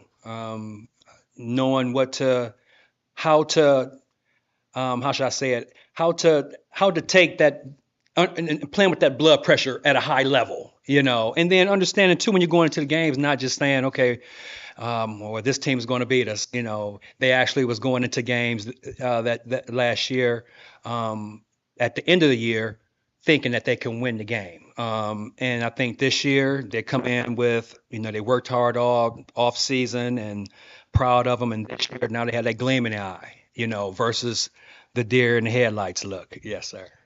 Last year, you lose a big piece of your puzzle with Carson Wireman and everything that he brought to the table, leadership-wise, scoring, defensive stuff. What do you look at the three gentlemen that you have with you here tonight, that each one of those allows you to apply a piece back in that cog that's lost from Carson? I think they all took a piece from Carson, which actually when he left, it just like we multiplied with that, with him losing, if that makes sense. Every one of these guys here, each one of these guys here has a quality that Carson brought, but at another level. So Carson did it, and I think they can do it better with the three of them instead of just watching him. I think they took a piece of Carson, and then they're applying it to their own game. Kool, I'd say you probably spent more time around Carson than anybody, especially with the time with baseball and everything.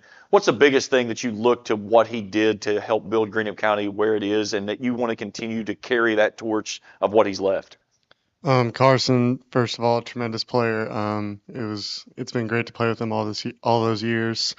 What he did was he always was working in the off season, no matter what sport it was. He played basketball, baseball, football. He was working all three at the same time. During the season, he would talk to each of us about what we need to do better. He would always talk during the games, and I find myself trying to get into more of that this season. Eli, for you this year, what's the thing that you do to take yourself to that next level of being that leader for the team, of trying to take that next step into your maturation of Greenup County basketball? Probably just talking to my teammates, letting them know I'm there for them, give them tips and everything throughout practicing games. For you, you're a kid that you like to try to play above the rim as you can. Having those opportunities, how big of a motivation can a dunk in a game be, especially in a top ball game like what we saw last year up in Lewis County? There's nothing better than a dunking game. So, Bryson, for you, what's the one thing that you look at that you need to make that next step forward now, is maybe not being so much as a role player, but being one of those guys that's going to be there looked upon every single night? I think I just got to be more confident in myself. I mean, all of these guys, they believe in me, but there's some nights I just don't believe in myself, and I got to believe in myself more so I can, put some points on the board and, play some good defense and all that stuff. So, yeah. Coach, confidence, it's one of the words I continue to hear throughout the night here. It's contagious, and when you see a kid gain confidence, you can kind of see the way that they can elevate their game to the next level. How much do you see what these three guys here do this year that's going to continue building the other guys that's around them to do the same? Being vocal and leading by example. And they're doing a good job with it right now in practice. And we're simulating the season, simulating that the nervousness, the nerves, that edge that you have, and understand how to play with it and play through it, through the ups and downs. And I always tell myself it's intervention, it's just, we got to be, it's all mental, and these guys have gotten over that hump, and they've seen, exactly what I was saying to them. They got a chance to witness it firsthand. I think now they believe me. Defense is something that I know you really pride yourself on, of forcing your defense to create your offense. Have you seen your team start to buy into that same kind of concept? Yes. And I think they understand too that, with us being kind of behind the eight ball kind of with these other other schools in the district. To be honest, we're kind of behind the eight ball, and we like, okay, what is our strong suit? And everybody like, defense, transit. Okay, but that's what we need to focus on. And it's true. When we get up and down the court, I think we can be really, really dangerous.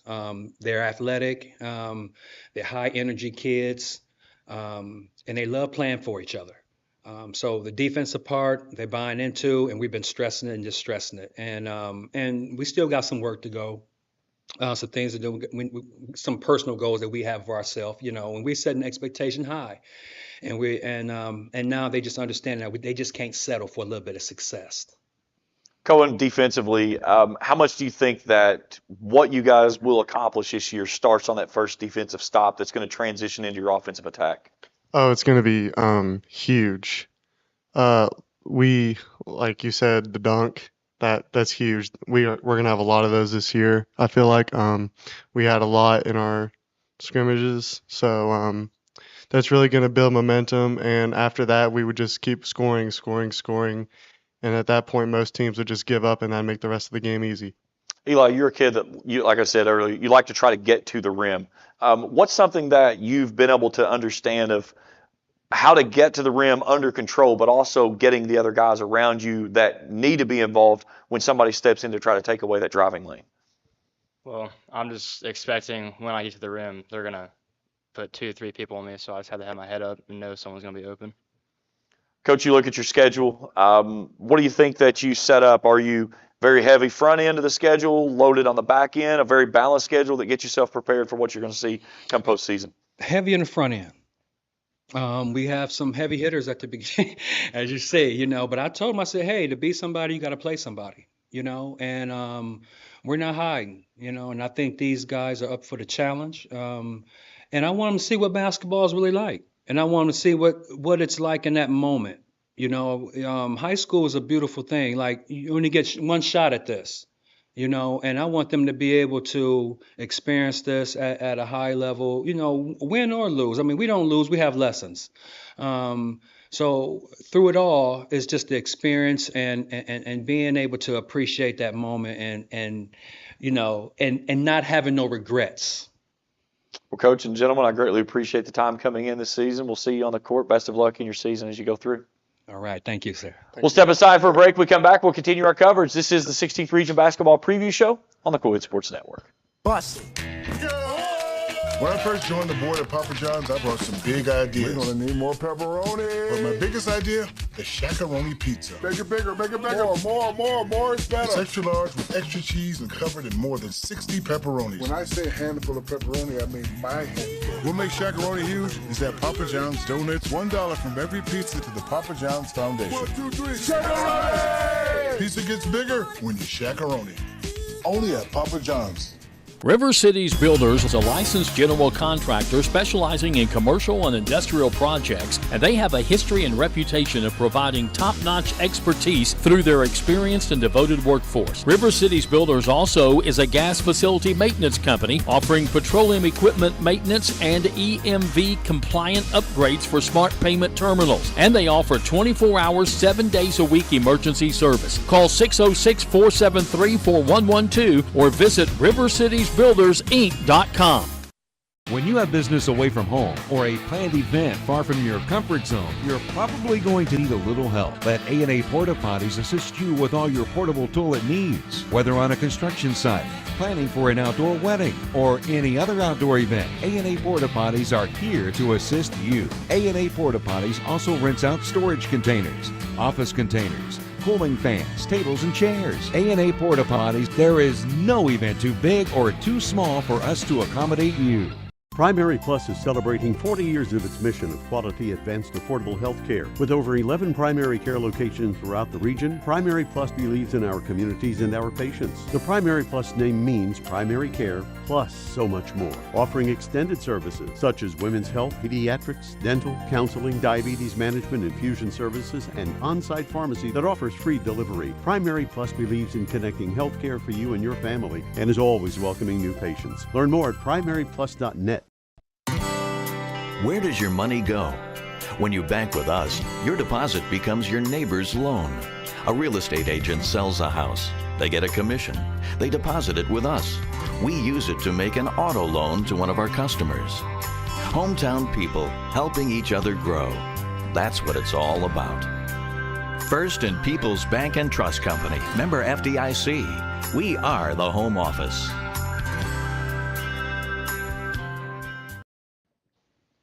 Back on the 16th Region Basketball Preview Show. James Carr, happy to have you along with us here tonight.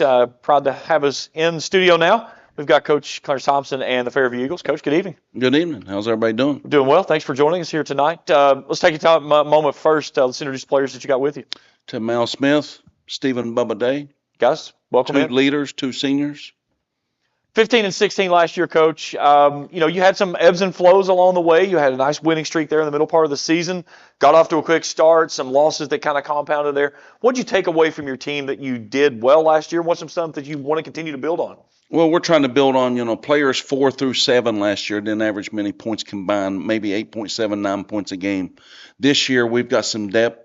So I believe players 4 through 7 and 8 will be in the close to 18 to 20 point range, which will get us above that hump where we was not last year.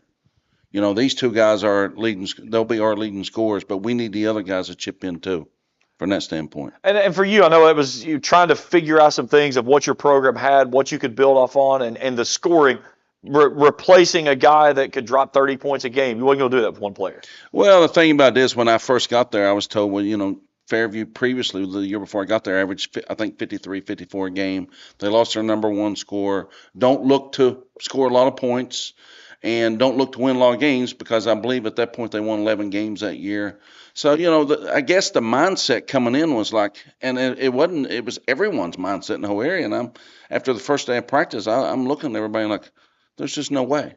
There's just no way to go out there and win the 15 games we won, which we could have, there were numerous close games that we could have pulled out, but that was lack of experience. This year is a different story. Like the Greenup County game in overtime, had a chance to win that. We lost that. A couple other games by 2-3 points, But now that these guys are in this system, it's a different type of system. Transitions are number 1 thing. And these guys can get up and down. And the other players that's come in, we got Aiden Daly transfer in. Austin Pack from Ashland here. I think it's going to be advantageous for us all the way through. With those, the key to us are players 4 through 7 and 8. The thing that you said of gaining that experience, again, sometimes experience is a tough pill to swallow, but getting those experiences where you can look back and say, I made a bad pass here, I didn't hit my free throw here, that makes a difference in the game, and it allows you to really see what you can do that can make that 15 and 16 season turn to a 20-win season. Yes, that's correct.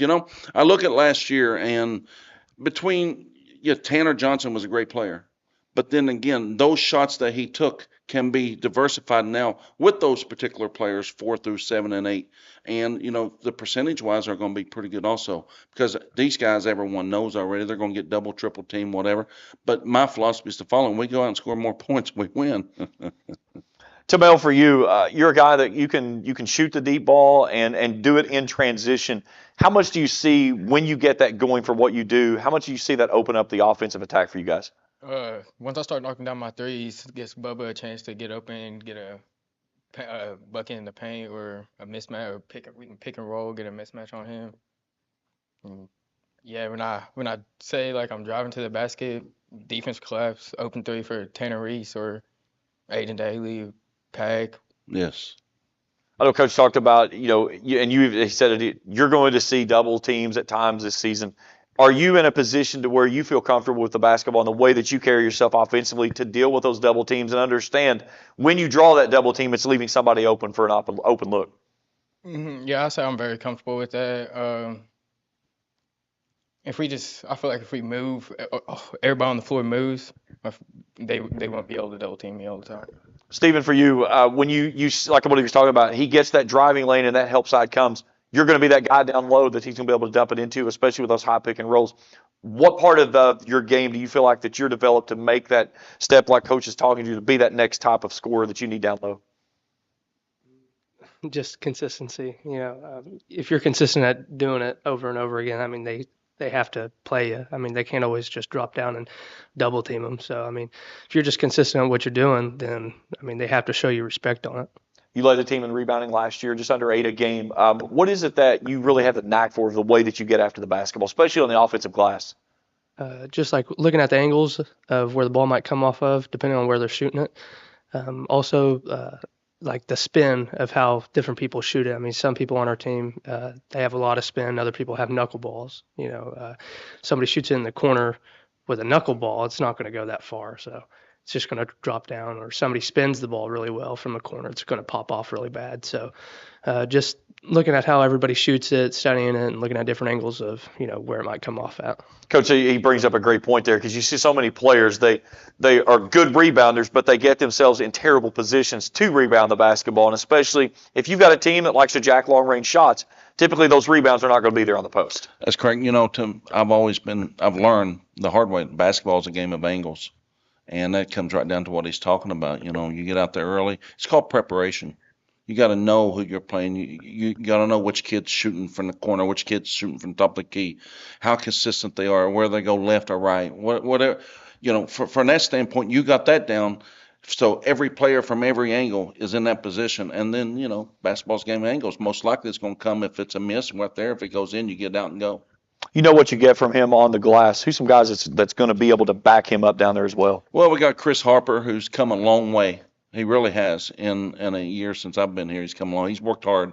This past summer we played a lot of games, and he was a big help. And then I got Austin Pack, who's a big help also. And then Jace Manning's going to help out a lot down underneath rebound, even though he's a smaller kid. He's in 9th grade. He's a freshman.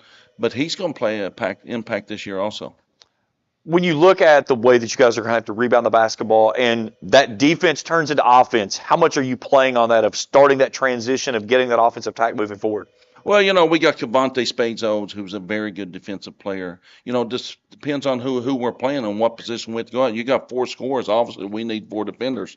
You got 2 scorers. We need more of a rebounders and go. So our lineups are going to change based on who we're playing quite often throughout the season, because we're here to win. We're not here to tie. When you look at the way that the guys have developed under your system, do you feel like that they have a great understanding of what it is that you want to have happening now, and they're really grabbing onto that and trying to make that next step forward? I feel that they have a better understanding. Coming off of last year where we averaged 73.3 a game, top 20 in the state of Kentucky, which is major for a small school like us. Don't forget, 9 through 12, we have 199 kids. Boyd County and Ashland's got 3, 4, 5,000, every one it may be. So, while we're in the same district, and is beyond me from that standpoint too. But on that end, I'm just very proud of them because of the way they can adapt from the previous year to last year, and how far they've come this year. Don't forget, we played a lot of summer ball to get to where we're going to be this year in preparation. I'm a big believer in preparation. I've been all over the place, so I've done it, and it's all through preparation. And to try to get these guys to understand that, it's a little difficult because they weren't ever taught that until I come along. And to me, it's 30 minutes before the game. This year it's film, it's this, it's that. We got to be prepped and ready to go. Just as Raceland was talking about Class A. That's what we're focused on, Class A. Class A, I hear him say that they're in Pineville also. We're in Pineville too. So we might go all the way down there to play somebody next to us. Who knows, Tamel, when you look at your personal goals for this season, what's something that you feel like that you can do better than you did last year that's going to make this team a better team? Knock down more shots, get more people open, and run the offense for the whole team. I think that's it, yeah. Steven, for you? Just looking for more opportunities for my guys, trying to facilitate to them when they're, open. There's sometimes during the game last year where I, was just kind of blind to it, but, it's been a really big factor this year to work on, trying to get open layups and open shots for the other guys. Coach, your schedule this year, do you feel like you're loaded heavy at the front, more toward the end, or a good kind of collection of games that's going to get you ready for postseason? Well, by the way, I want to give a shout out. Roman Mays has come a long way this year also. We played a couple of scrimmages, and he's been very, he's come so far in a year and change. I think he's going to be a major asset for us overall, along with him, Harper, Aiden Daly, Austin Pack. But as far as scheduling, we're uploaded heavy. I think by the end of December, we'll have 14, 15 games under our belt. In preparation toward, everything's in preparation basically toward the Class A, and then followed by the districts from there. And of course, we're in the EKC this year. We open up against Lewis County, which is, no easy task. But you know what? We're going out. Our goal is the following: we want to be competitive in every game, like we were last year at a certain point. And everyone know, oh gee, we have to play Fairview Day, because that's who we are. We go out and play hard, and we want to come out victorious. Coach and gentlemen, we greatly appreciate the time. Best of luck this season. We'll see you guys on the court. Thank you for having us. We'll step aside for a break. We come back. We'll continue our coverage. This is the basketball preview show on the Kool Sports Network. Hello, everyone. I am Rick Clark. Let me introduce you to Carlisle, Annabelle, and Zach. And as you can tell by these commercials, this family has a lot of fun. We have a great team here at Clark's. And we would love for you to join our family. Whether you're a young person looking for your first job, someone who's looking for extra work, or maybe you're ready to start a career at a growing company, we want to talk to you. To find out more and start the process, go to myclarkspns.com. Clark's Pump and Shop. Return. Refresh. Refuel.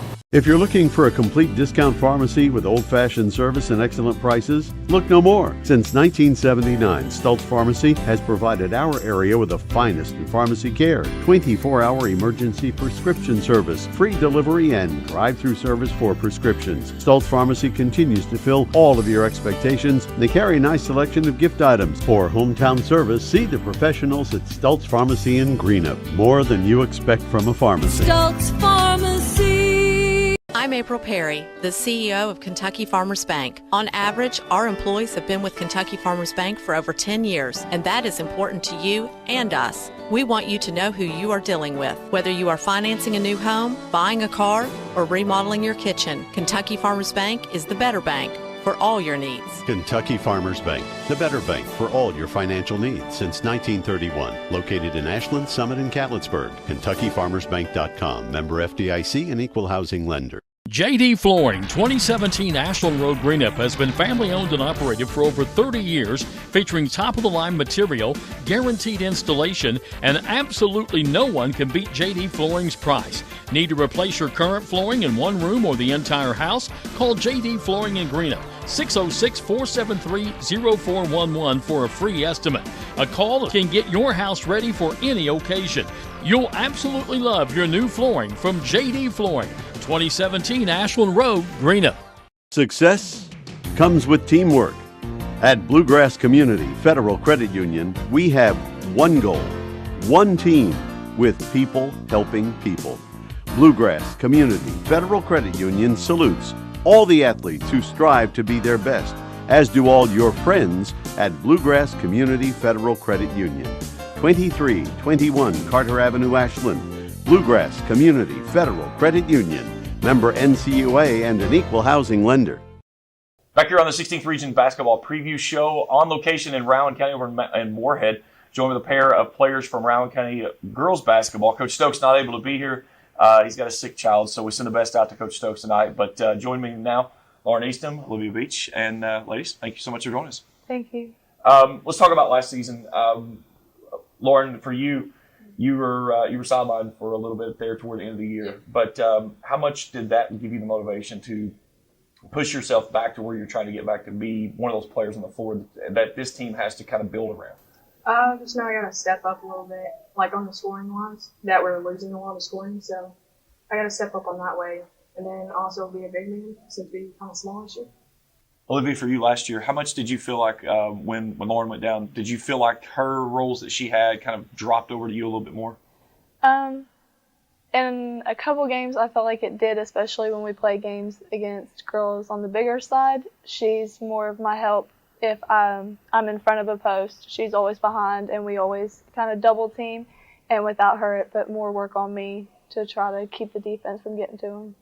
Getting to the regional tournament and following there in that first round game, how frustrating is that of not getting to that ultimate goal of getting to a state tournament, more importantly, using that as motivation to build this season?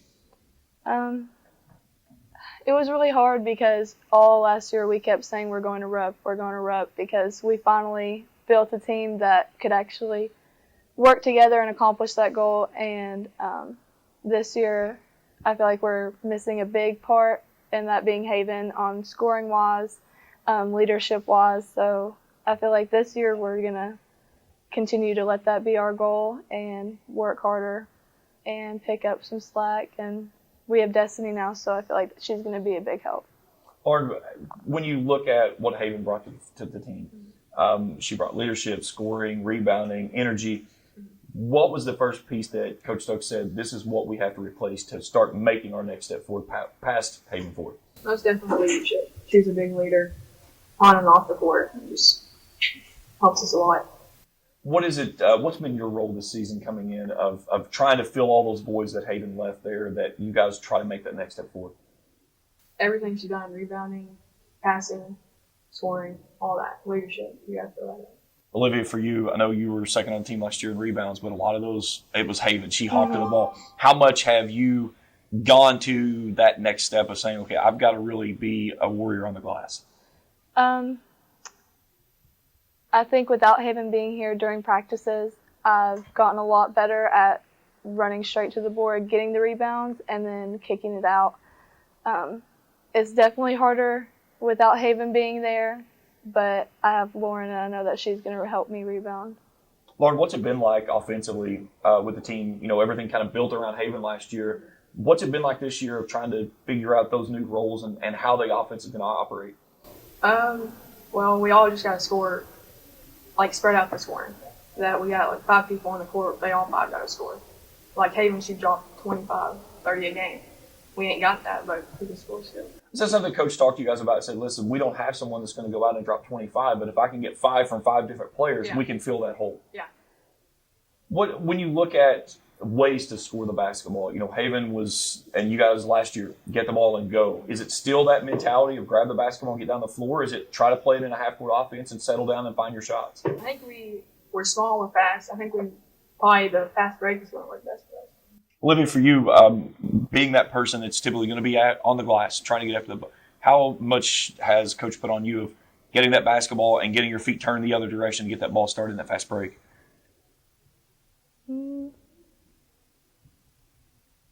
I think he mainly likes working during practice with certain drills that incorporate a lot of rebounding and breaking to the end of the court very fast. We do a lot of fast break drills, and I think that doing those in practice so many times, it's just going to flow good in a basketball game.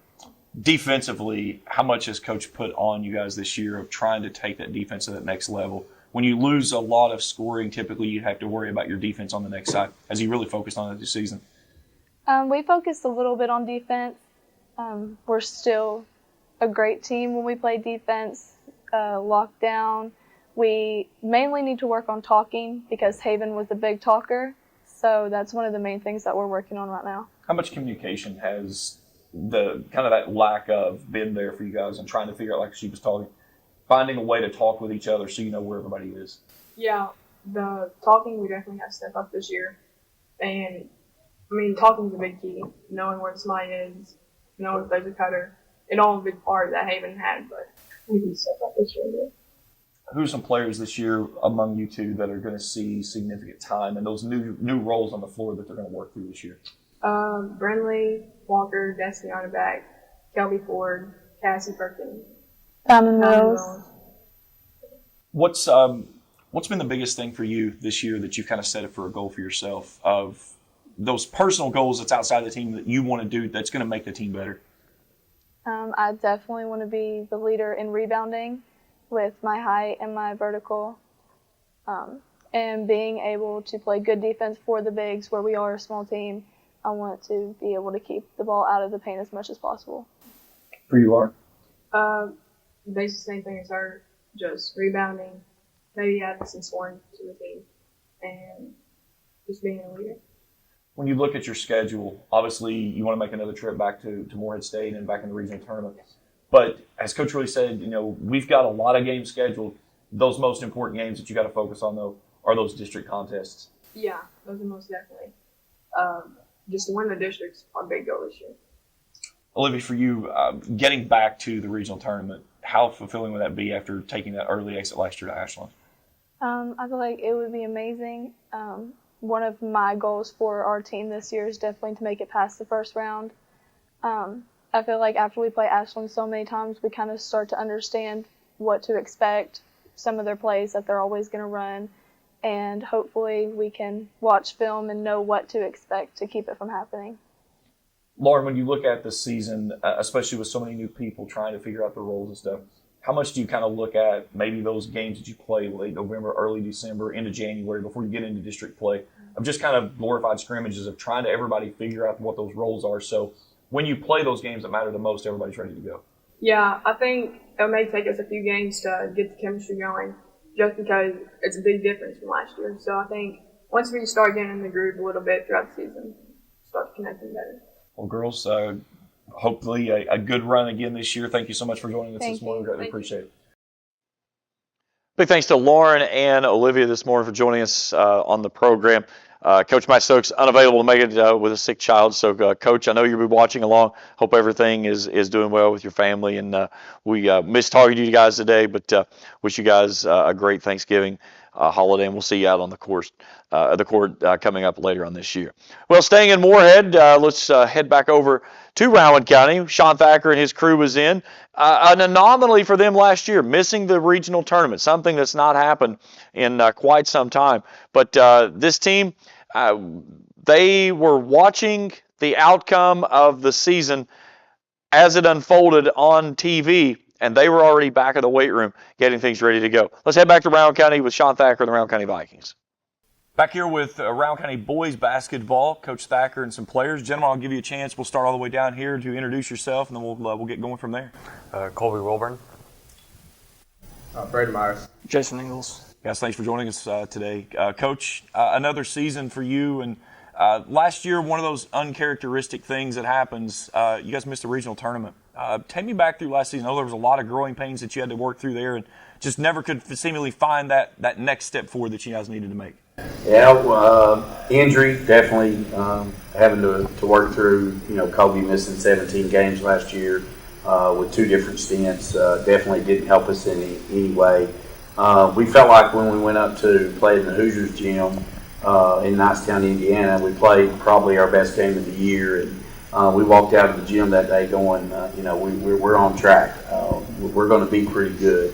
And shortly thereafter, his ankle injury came about, and we never got back to that level. And it was definitely not a season that we wanted. And if you do this long enough, you're going to have some bumps in the road and some things. And it wasn't that we didn't play good basketball at times. It was just hard to put 32 minutes together. That's where we really struggled, and just find that rhythm and with that. So definitely not a season that we wanted to have, and we learned a lot from it. We went to the weight room immediately after getting beat out. I can remember walking into my office and watching the beginning of your all's semifinal game of the regional tournament starting to play, and we just walked out of the weight room. So, we've made a commitment from the time that the season ended to put everything into this season and to get better individually, strength-wise, skill-wise. So I think we're going to be much improved over last year. I know something you and I talked about midseason. You said one of the things you still felt that you didn't do, you never put 4 quarters of basketball together. You said you always felt like there was a missing quarter somewhere. And unfortunately, it usually fell around that second or third quarter where you hit a lull going in, or you were very flat coming out. Right. And it just being able to finish them too, even if we got to the fourth quarter. So I think that's something that we'll work really hard this year. I think our depth, will be a big factor. We just graduated 3 kids off last year's team, so. We got a lot of kids back with a lot of experience, a lot of 2- and 3-year starters now.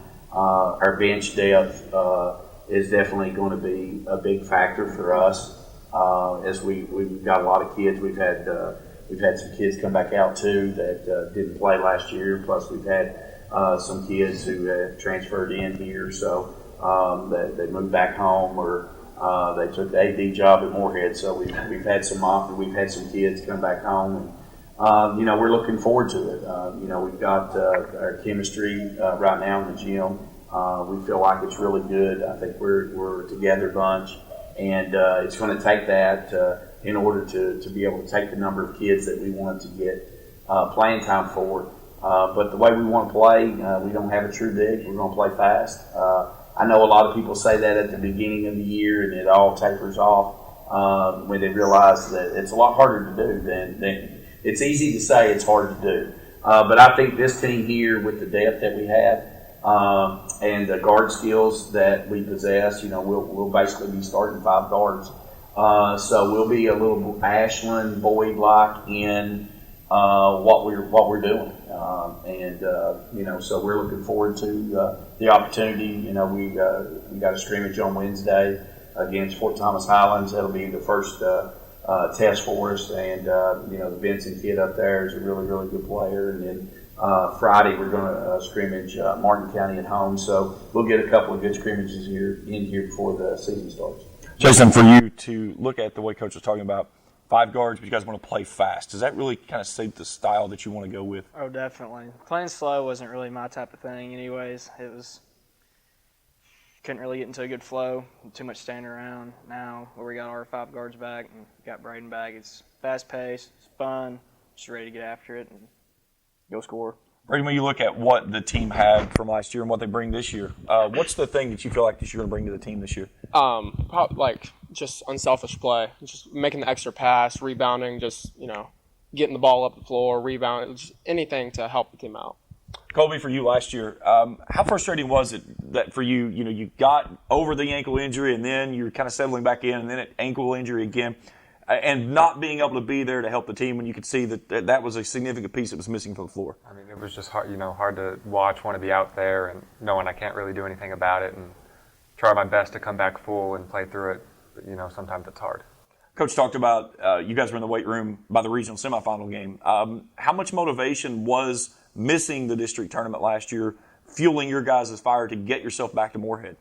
I mean, we just, it was, I think, 13 years straight we'd gone. I mean, it's a record you just can't break. You can't be that team to lose it. So it's everything to get back to Moorhead. Jason, 2-point loss there in the district tournament opening round.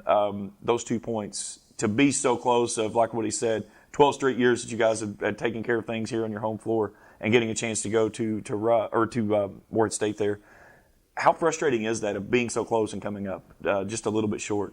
It's pretty frustrating. I mean, we have to live with it longer than what we wanted to. I mean, I'd rather go to the region and get beat there, go to Rupp and get beat there, and then get beat in the district. And it's just something I didn't see happening, and it's just kind of shocked us. And we came ready to practice the last 3 weeks we've been going, and I think it's been pushing us harder and harder.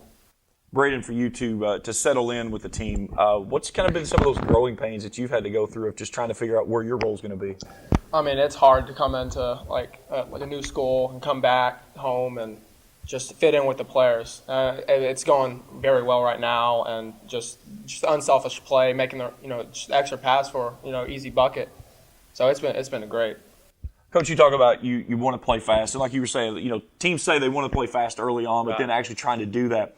What's something about this team that you feel like that you have that option of that high octane, fast tempo type of pace? I think depth. I think you got to have it, and I think the ability to set down and guard. I think we've made a commitment this summer. Us, the 2-2-1, 2-3 is probably what you'll not uncharacteristic for you guys. Uncharacteristic for us, but we've only practiced zone one day, the whole preseason. So we've made a commitment to being able to sit down and make some changes defensively in how we want to play, because if you're going to play your zone, that's naturally going to slow things down a little bit. The ability to control the pace of the game a little bit. You can control it to stay slow, or you can control it to be fast with your defense too. I mean, it's not just getting the rebound and getting it out and going. So I think defensively we've made a commitment to be able to pressure full court and to be able to get to do some doubling when we feel like it's to our advantage. And we've got a lot of work to do. We've got a lot of layers to add still, but we've been focusing in on that base package of this is how we want to play, this is how we want to guard. We're doing a lot of things with our pack line where we're really rotating and we have to communicate well. And that's going good. We've got a lot of work to do, but seeing it live in a game, I'm a good visual learner, and once I see it, for sure. I think those are some of the things that's going to help us, having that depth, having the ability to play man, the ability to pick up full court, one-on-one, and pester and be pesky. Sometimes you may not be doubling, but you're still trying to speed that point guard up and put him in a situation of being uncomfortable. And we played a good schedule this summer, and we had a lot of success this summer, so I think that confidence is just building. Jason, when you talk about a team that wants to play fast, and like Coach was saying, putting a lot of focus on the defensive side, how much have you guys really bought into defense being that first play of offense, because you get those turnovers in the backcourt that leads to those quick transition points? Over the summer, I saw a big change. Like zone, we were sat back and slowed them down. But over the summer, we made them uncomfortable. We were doubling, trapping, just created chaos, and we scored a lot too. It was fun, and it's what we needed. Colby, when you look at defensively, how much have you guys really had to buy into what Coach wants to see because of the style of offense that he wants to play as well? I mean, we've just had to, completely rethink everything we know defensively, because since 6th grade we've been strictly zone. I don't think we've run man once. So switching to a completely new style of defense, learning how to play this way, just listening to him, making sure everything, we go what he wants. Braden, for you, are you typically accustomed to zone, or are you more of a man-to-man type of person? More of a man-to-man type of person. We play zone every now and then, but for sure man-to-man. Coach, when you look at it this season, some of the challenges you guys have through your schedule, do you feel like you've got a very balanced schedule? Do you a little more difficult toward the end of the season when you get ready for postseason run? What do you think? December, tough. We got some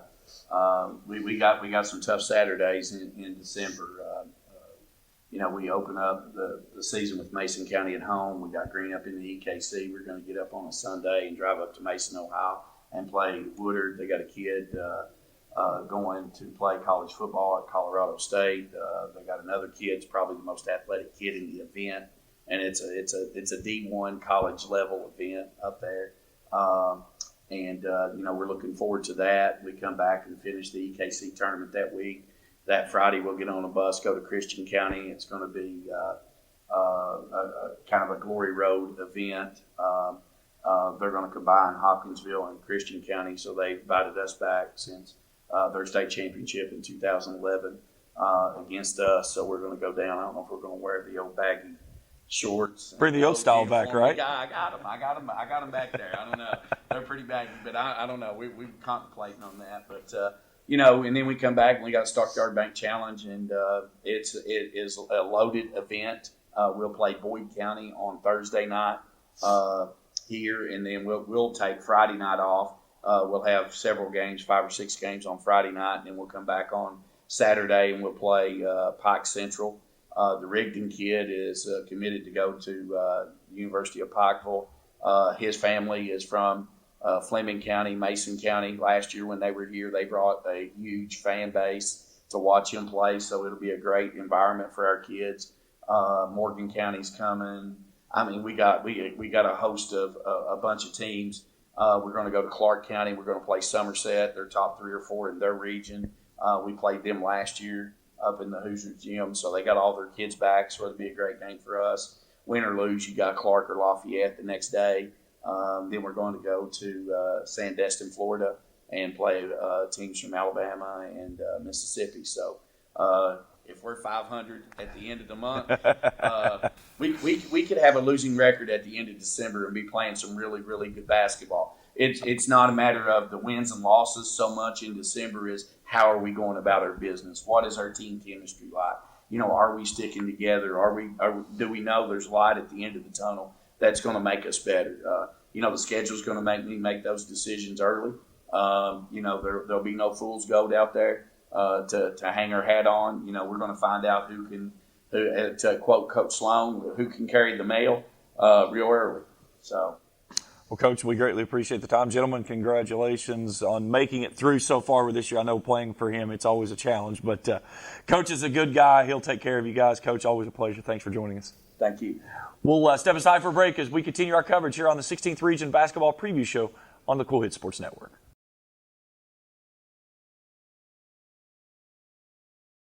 Bust.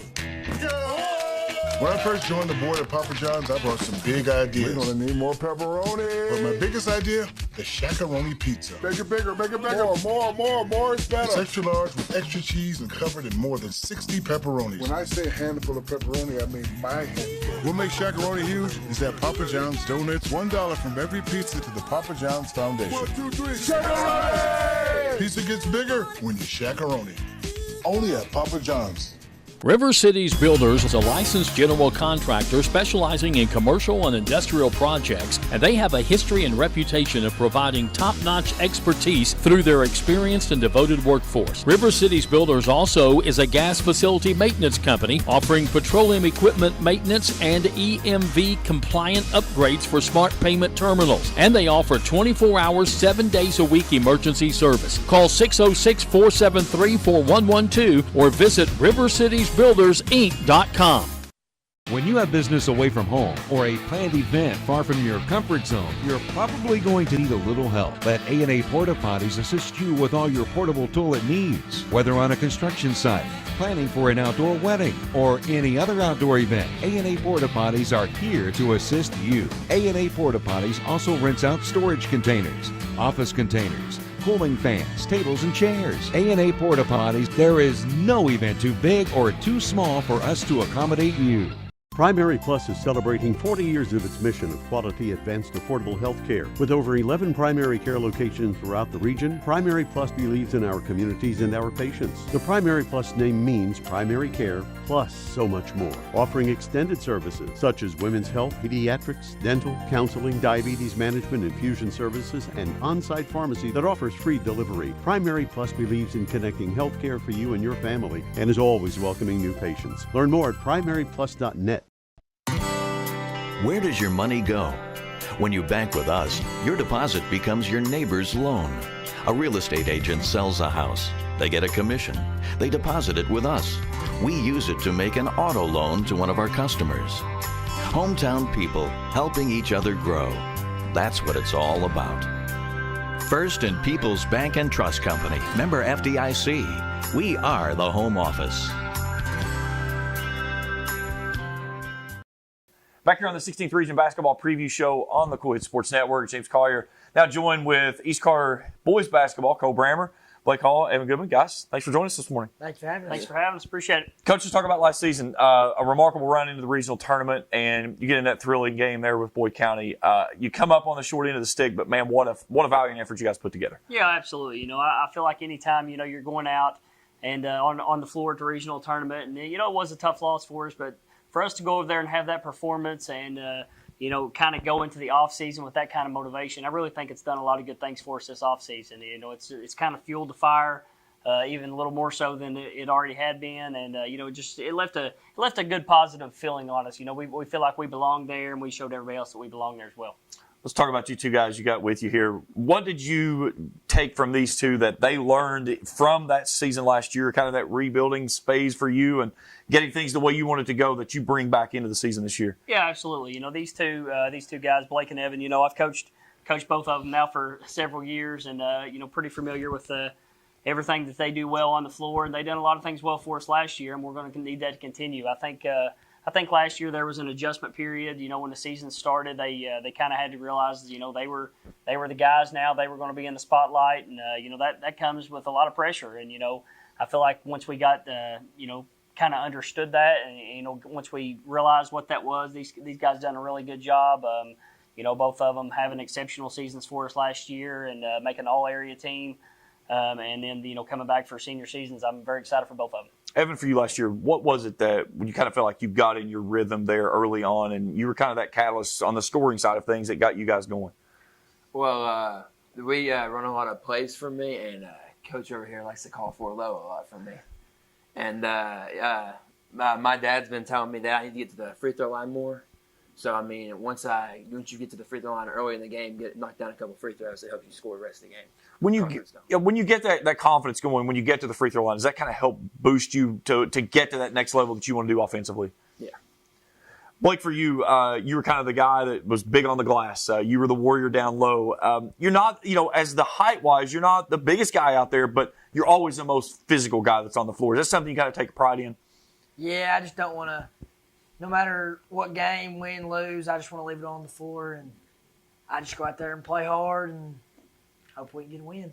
When you look at the defensive side of things, especially if you want to try to play fast, how much does Coach stress that the defense sets the tone for the offense? A lot, especially this year. We're undersized this year, especially this year with us being undersized. We're going to sit down and guard you. We're going to try to get the ball out, move it up the floor, get it quick in transition, and score.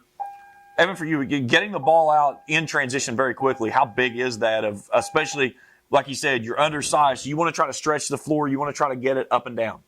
Well, if the 2s and 3s hit the wing and 4 takes the ball out real fast, you get open shots. You can get wide open layups. You can do everything you want on offense just right out quick because the defense is not set yet. Coach, when you talk about playing fast, there's two things that come to playing fast. One, you got to have a lot of defensive stops, and two, you got to have depth. Do you feel like you have both of those that you can do this year? Yeah, definitely on the defensive end of the floor. I feel like this is a special group, really, when it comes to, the way they get after it on the defensive end. I feel like we can do some things defensively that is going to cause some other teams a lot of issues. And then, of course, like you said, if you can get out in transition after that, and get some easy baskets, it's really going to help your offense throughout the game. And that's kind of what we've been stressing here in the preseason. You can ask these guys. We've been trying to play quicker, but we know deep down, throughout the season, you're going to – me and you've talked about this many times too. You're going to have to be multiple, and you're going to have to be able to play at both paces. So, I think it's something that you got to realize, when is that point in the time of game where, we do need to get out and run, and when do we need to slow it down in the half court and be able to execute our stuff. When you play in the 62nd district, it's a gauntlet every single night, no matter which team that you're going up against. And like you said, you're just in your district. There's nights you're going to be in a track meet. There's nights that first one to 40 may win. Yeah, absolutely. And that's why I stress so often, that we've got to be able to execute in whatever type of style we're in. You can't just be one-dimensional. I feel like when you're one-dimensional, other teams can easily take that away from you. So if you can get to the point where you can play both ways and you're comfortable playing both ways, I feel like it's very beneficial. And hopefully this group's able to do that. I have a lot of confidence that we're able to play that way. Evan, when you talk about, you want to go fast, obviously that takes the depth, guys coming off the bench. How deep do you feel like you guys can be this year of having those people that can roll off the bench and continue that production? I think we can be really deep because we have a couple guys on our bench that doesn't have a lot of experience. But these scrimmages we do early in the year, and if they can get out and run the floor and play defense, they'll get that experience and be ready for the season. Blake, for you, again, on the defensive side of things, how much do you feel like that you've got guys behind you that can really support the way that you like to play, of going after the ball, of trying to be the most physical guy down in the paint? We got the twins up top. We got this guy. And then we got me, and we got whoever our fifth starter is going to be this year. We got to have a couple guys step up, and I think whoever gets that fifth starter role and whoever steps up into it, we're all going to be ready to guard you. If you come into the paint, you're going to get hit. You better be ready. You talk about the twins, Coach Ty Tate, what they bring up top, and just that sixth sense that they have that they share. They just know where they are on the floor at all times. Absolutely. That's what makes this group special defensively is I feel like they do such a good job setting the tone up top. They can really get after the ball, man-to-man defense. They're very scrappy, and they're high-energy guys who set the tone for us pretty much night in and night out. I don't know that we've ever been in a game where I felt like they didn't have energy or they weren't trying to set the tone for us defensively. That's something those guys do such a great job of, and really it's what makes us good defensively on that end.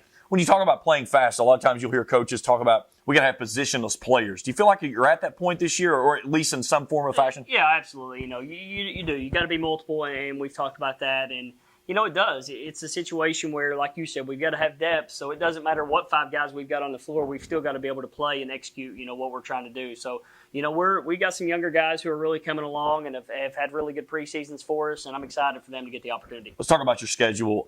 Where do you feel like that you get your most challenge? Is it the front half of the schedule going into the postseason, or is it really balanced throughout the year? Well, we have a very heavy schedule this year in December, and we set it up that way on purpose. We want to really challenge ourselves, and December's a really big month for us to kind of figure out who we are and fine tune ourselves and define ourselves going into January. So we've got a really tough schedule this year, and I think it's challenging and it's something that we need.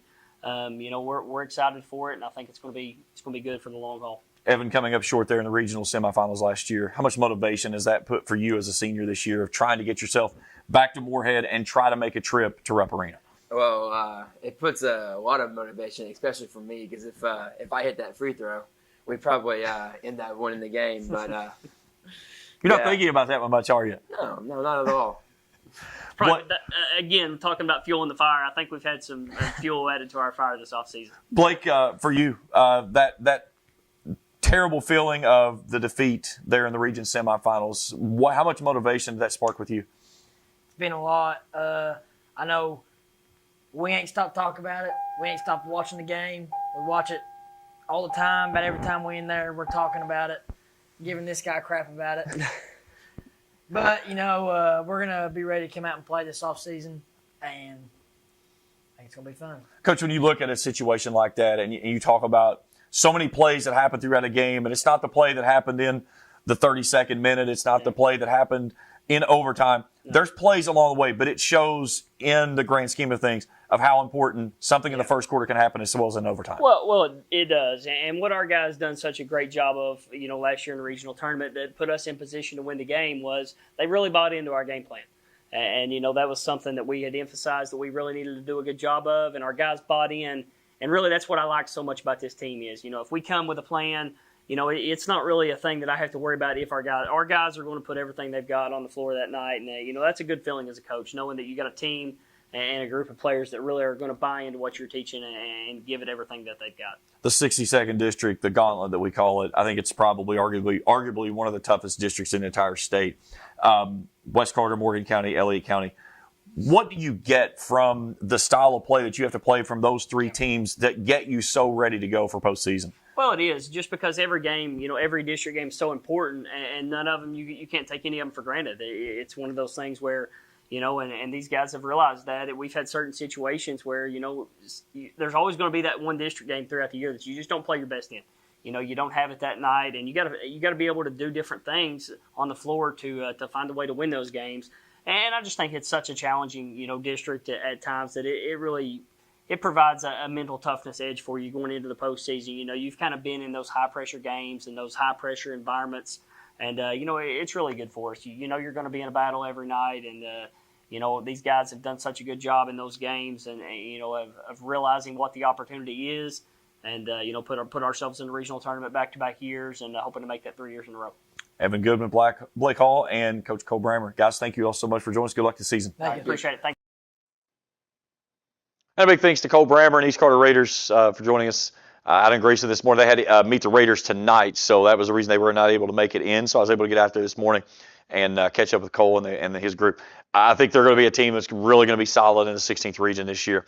The 62nd district, again, is one of those toughest districts in the area, I think, and one of the toughest districts in the entire state. But he's got a lot of good pieces.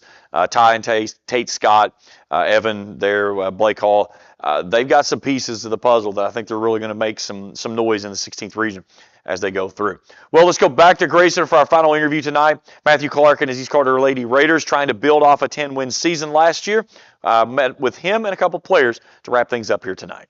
Back here on the 16th Region Basketball Preview Show. Now joined with East Carter Girls Basketball head coach Matt Clark. Coach, I'll let you introduce your players with us, and then we'll get going. Yeah, we got Savannah Adams and Kinsley Rutledge. Let's talk about your season last year, Coach. Where did you guys feel like that you came away with your finish? All right, so we had some technical issues there with Coach Clark, and so what we'll do, we'll take a break. We'll try to see if we can get that squared away, and we'll bring you East Carter if we can get it squared away on the back side of that as we wrap things up here on the 16th Region Basketball Preview Show on the Kool Sports Network. Hello, everyone. I am Rick Clark. Let me introduce you to Carlisle, Annabelle, and Zach. And as you can tell by these commercials, this family has a lot of fun. We have a great team here at Clark's. And we would love for you to join our family. Whether you're a young person looking for your first job, someone who's looking for extra work, or maybe you're ready to start a career at a growing company, we want to talk to you. To find out more and start the process, go to myclarkspns.com. Clark's Pump and Shop. Return. Refresh. Refuel.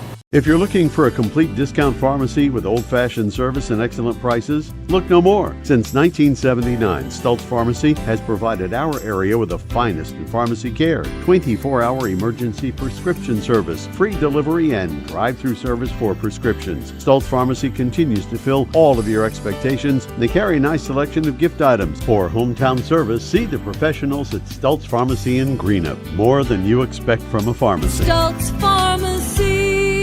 I'm April Perry, the CEO of Kentucky Farmers Bank. On average, our employees have been with Kentucky Farmers Bank for over 10 years, and that is important to you and us. We want you to know who you are dealing with. Whether you are financing a new home, buying a car, or remodeling your kitchen, Kentucky Farmers Bank is the better bank for all your needs. Kentucky Farmers Bank, the better bank for all your financial needs since 1931. Located in Ashland, Summit, and Catlettsburg. KentuckyFarmersBank.com. Member FDIC and Equal Housing Lender. JD Flooring, 2017 Ashland Road Greenup has been family owned and operated for over 30 years, featuring top-of-the-line material, guaranteed installation, and absolutely no one can beat JD Flooring's price. Need to replace your current flooring in one room or the entire house? Call JD Flooring in Greenup, 606-473-0411 for a free estimate. A call can get your house ready for any occasion. You'll absolutely love your new flooring from JD Flooring, 2017 Ashland Road, Greenup. Success comes with teamwork. At Bluegrass Community Federal Credit Union, we have one goal, one team, with people helping people. Bluegrass Community Federal Credit Union salutes all the athletes who strive to be their best, as do all your friends at Bluegrass Community Federal Credit Union. 2321 Carter Avenue, Ashland. Bluegrass Community Federal Credit Union. Member NCUA and an equal housing lender. Bus. When I first joined the board at Papa John's, I brought some big ideas. We're gonna need more pepperoni. But my biggest idea, the Shakaroni pizza. Bigger, bigger, bigger, bigger. More is better. It's extra large with extra cheese and covered in more than 60 pepperonis. When I say handful of pepperoni, I mean my handful. What makes Shakaroni huge is that Papa John's donates $1 from every pizza to the Papa John's Foundation. 1, 2, 3, Shakaroni! Pizza gets bigger when you Shakaroni. Only at Papa John's. River Cities Builders is a licensed general contractor specializing in commercial and industrial projects, and they have a history and reputation of providing top-notch expertise through their experienced and devoted workforce. River Cities Builders also is a gas facility maintenance company offering petroleum equipment maintenance and EMV compliant upgrades for smart payment terminals, and they offer 24 hours, 7 days a week emergency service. Call 606-473-4112 or visit rivercitiesbuildersinc.com.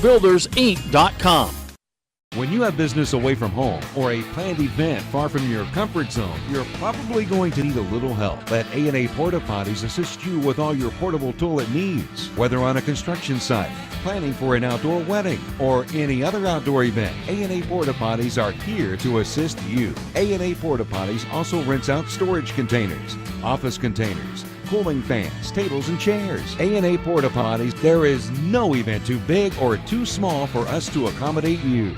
Primary Plus is celebrating 40 years of its mission of quality, advanced, affordable health care. With over 11 primary care locations throughout the region, Primary Plus believes in our communities and our patients. The Primary Plus name means primary care plus so much more. Offering extended services such as women's health, pediatrics, dental, counseling, diabetes management, infusion services, and on-site pharmacy that offers free delivery. Primary Plus believes in connecting health care for you and your family and is always welcoming new patients. Learn more at primaryplus.net.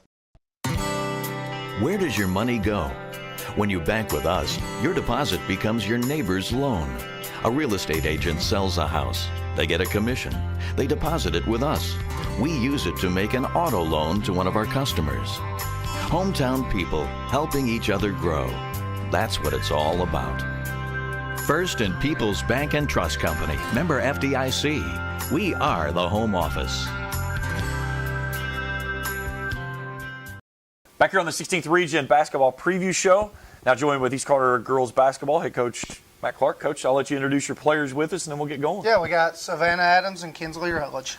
Let's talk about your season last year, Coach. Where did you guys feel like that you came away with your finish that you kind of build a foundation around from that, and you start to make that progression toward this season? Yeah, starting last year, coming off a 3-win season, really we just wanted to see growth, and I think we were able to do that throughout the year.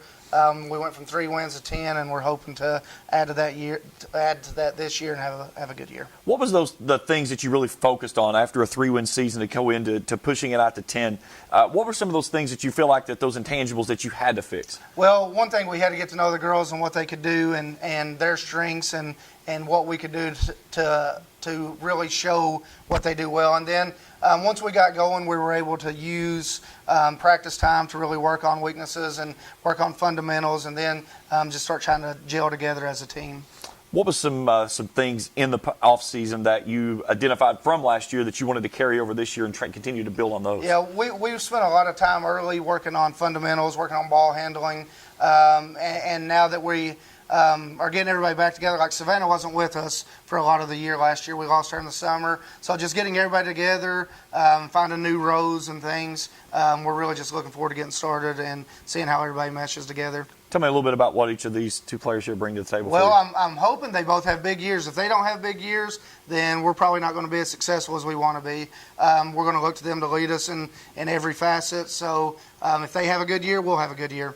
Savannah, for you, again, Coach saying not with the team a lot last year, trying to get your feet back under you. Do you feel like that you've kind of got your basketball legs back under you again and you're ready to make that step forward? Yeah, because I went straight to soccer, and it was a little I was like, maybe I wasn't going to be that great coming back to basketball. That was dramatic. But I think it's getting better, and it's felt good, so yeah. Yeah, both of you soccer players. How much does that play into the conditioning side of things? So whenever soccer season goes over, you go straight into basketball.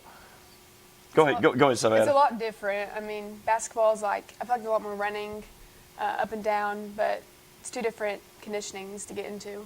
Kinsley, for you, do you feel like the physicality of the soccer side of things plays well for you on the basketball side of things? Yeah, to an extent. Coach says, he expects big things from you this year. What's the challenges that he's offered toward you that he wants to see you to be able to produce for this team this season? Me? Yeah. More on the offensive side of things. Where do you feel like your game plays the best? Are you more of an offensive threat? Do you like to attack the basket? Or do you really like to beat and bang around the inside the paint? Attack the basket. Savannah, for you? She's more of she's taller than me, obviously, and she's good at attacking the basket and being physical, and I feel like I am too most of the time. I'm a pretty good shooter, I guess I could say. I'm more off the dribble, but I will attack the basket some too. But yeah. Coach, where do you feel like your offensive power comes from? Are you guys going to be a team that's going to sit it down and run in the half-court set, or do you want to try to pick the pace up and try to play in transition? I would like to play in transition as much as we can. We don't have a ton of size, so what we do have, we have 5 girls that can get up and down the floor. Everybody, I feel confident in them shooting, and so if we can get out and run, and that really is going to execute our strengths to the best of their ability. If we slow it down, we're able to run in the half-court set, but that's not what we want to do. Do you feel like you have the depth to be able to stay in those track meet games like you want to do? That's always one of the first things that teams figures out is maybe the depth isn't where they thought it was. We have 8 right now that we feel pretty confident with, and we do have some 8th graders that are coming along that I think will fit in. But right now we're looking at 8, and we'll just work that in and see how we get as the season progresses. Savannah, do you like the run and gun type of attack offense? Is that you're a little bit better than what maybe a slow it down type of thing would? I like transition speed. It opens things up, and we have good sets, but it opens things up and allows us to get more points. I think a lot. Kinsley, for you, do you prefer the run and gun type of offense? Yes. What does that play? How does that play in part for you to rather than slowing things down? What is it about the run and gun type of thing that makes it better? I feel when we stop and do half-court sets, we're more limited to what we're able to do. Coach, when you want to go in that running gun set, it all starts on the defensive side. Mm-hmm. Defensively this year, what do we see from you guys? We hope to play a lot of man-to-man. We'll do half-court, we'll do full court depending on our matchup. We'll do a little bit of zone stuff, but that's not really our strong suit. We want to put pressure on. We want to get rebounds. We want to outlet, and we want to go. And the more we can do that, the better we're going to be. Savannah, defensively, does that play in your strong suit? You prefer man-to-man rather than the zone and kind of dropping back? I do. Man-to-man, I think we're better at man-to-man. Zone's hard to cover all the regions on the court, but I prefer man-to-man, yeah. Kinsley, do you feel like that especially trying to play it in that high-octane pace that you guys want to go with, does the man-to-man defense allow you to transition to that a lot quicker than maybe back into the zone? Yeah.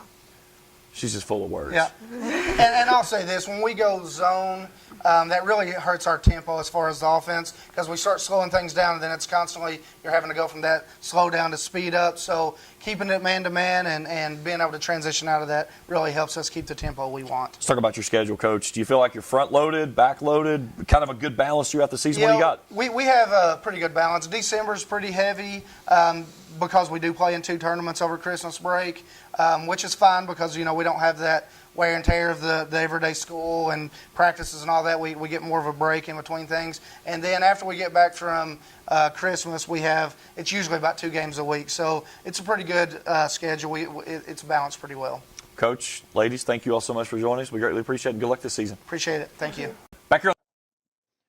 Back here as we wrap things up on the 16th Region Basketball Preview Show. Again, we want a big thanks to all of our coaches and players that came in here tonight. Russell boys and girls, Ashland boys and girls, Fairview, Greenup, Raceland in studio, and then Boyd County, East Carter, and Rowan County that were able to. I was able to go out and meet with them this morning. But greatly appreciate everyone that was part of the show.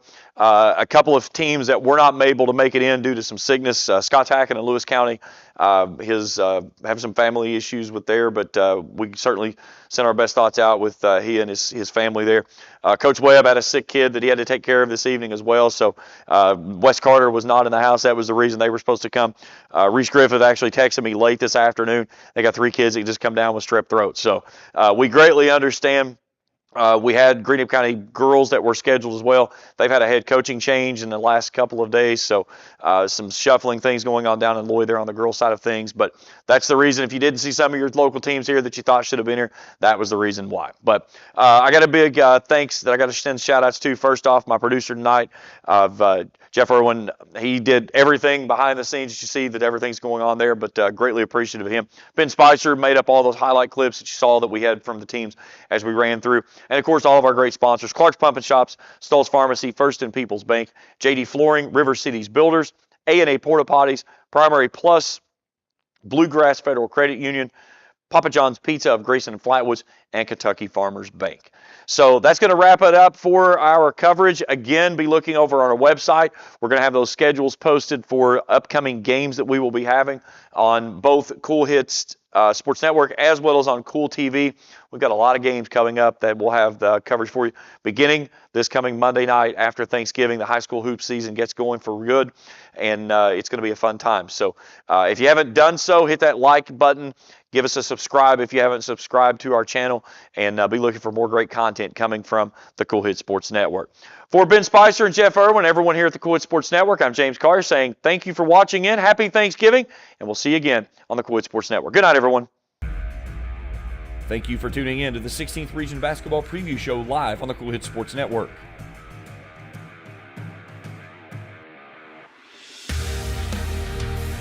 This broadcast of the 16th Region Basketball Preview Show has been a special sports presentation of the Kool Hits Sports Network and Kool TV.